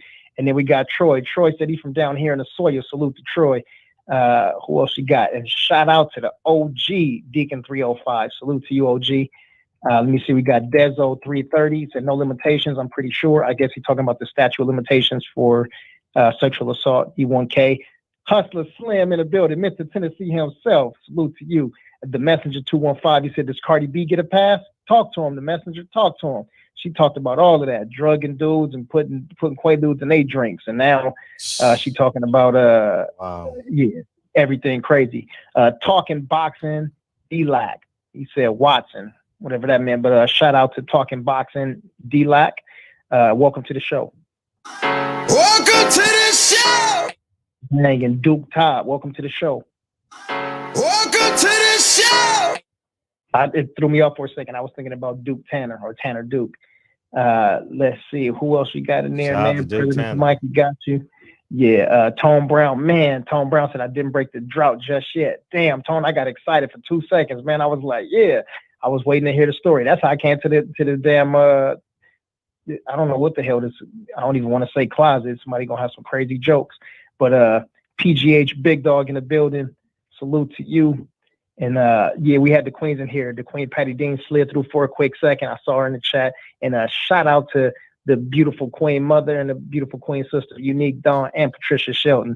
Let's see, man. Make sure we get these last heads out of here. Yeah, Brian G, what up with you? Dr. Love Jones, salute to you. P Good done slid back. He said, and Nike. Yeah. And I didn't know until you said or somebody called in and said something about Nike had backed her. Mm-hmm. Yeah, Nike trying to show and prove. They realized they done made billions and billions of dollars off of our community. And get that girl $1 million to get $1 billion. Yeah. But you know, they learned how to play the game. They did it with Colin Kaepernick, and they doing it with her. Hey, good job for knowing how to play the game the right way. Shout out to Rich Barley in the building. He said, great show or good show, barbershop conversations live in DB. Right on, man. We in here. Man, I'm finna bounce rock, skate, kick rock. Jordan wants to know, is Poncho your blood? Straight up and down. Straight same blood running through the veins, bro. Real deal. That ain't talk. You know, like I say, Brandon and Reggie, my brothers, like they're my boxing brothers. They're my frat brothers. They're my spiritual brothers and whatnot. But yeah, Poncho is my absolute 100% real family. Yeah. By the way, why you ask? Yeah, and shout out. See, and I don't know if you caught this, but you know, I tell Fred I love him. But yeah, you hear me always tell my brother I love him. You know what I'm saying? So that I think that should kind of cue it right there. Yeah, but shout out to Travis Jones, Big Chop, Bias Boxing. What up with you? Heavy Andy in the building. He says salute East New York, Brooklyn in here. Shout out to East New York. Yeah. But yeah, Jordan, hold on. I'm waiting on that answer. You always shout him out. Oh yeah. Got to. Yeah. Shit, that's why I learned shit. 90% of what I talk and what I know, I learned it from him. You know what I'm saying? How to talk to the women, how to be in the street and learn how to keep your hands up. You know what I'm saying? When somebody ready to take that fade, you take that fade. But at the same time, when you hit the books, everybody can consider you a nerd. All of that. You know what I'm saying? And that's him. You know what I'm saying? Yeah, he like Mike Tyson mixed with Ralph Tresvant. Yeah, some crazy shit. But anyhow, man, yeah, love you, big bro. Dr. Love Jones says, salute to DB. Thanks for the shout out, man. Easy work. And then, yeah, it says subscribe to DB at the top of that. And Travis Jones said, drop the motherfucking song. But I say it, play the song, fuck! Okay, yes, sir. Damn, I had something to say. Oh, this was what I was going to say, too. For all y'all who got YouTube channels, hey, you think they just going after rap songs and Instagram posts? They going after your YouTube channel too. Man, you say something on YouTube, shit. Come on, they gonna come get you. The Alphabet Boys gonna come get you, man. I'm telling y'all, be careful out here in these streets, man. Be careful. You know what I mean? Yeah, man. They gonna come. They gonna come get it. You do and say something, they coming for you, dog. For real. I have no doubt in my mind. They gonna let it pile up on you. How they do the gangsters. You know what I mean?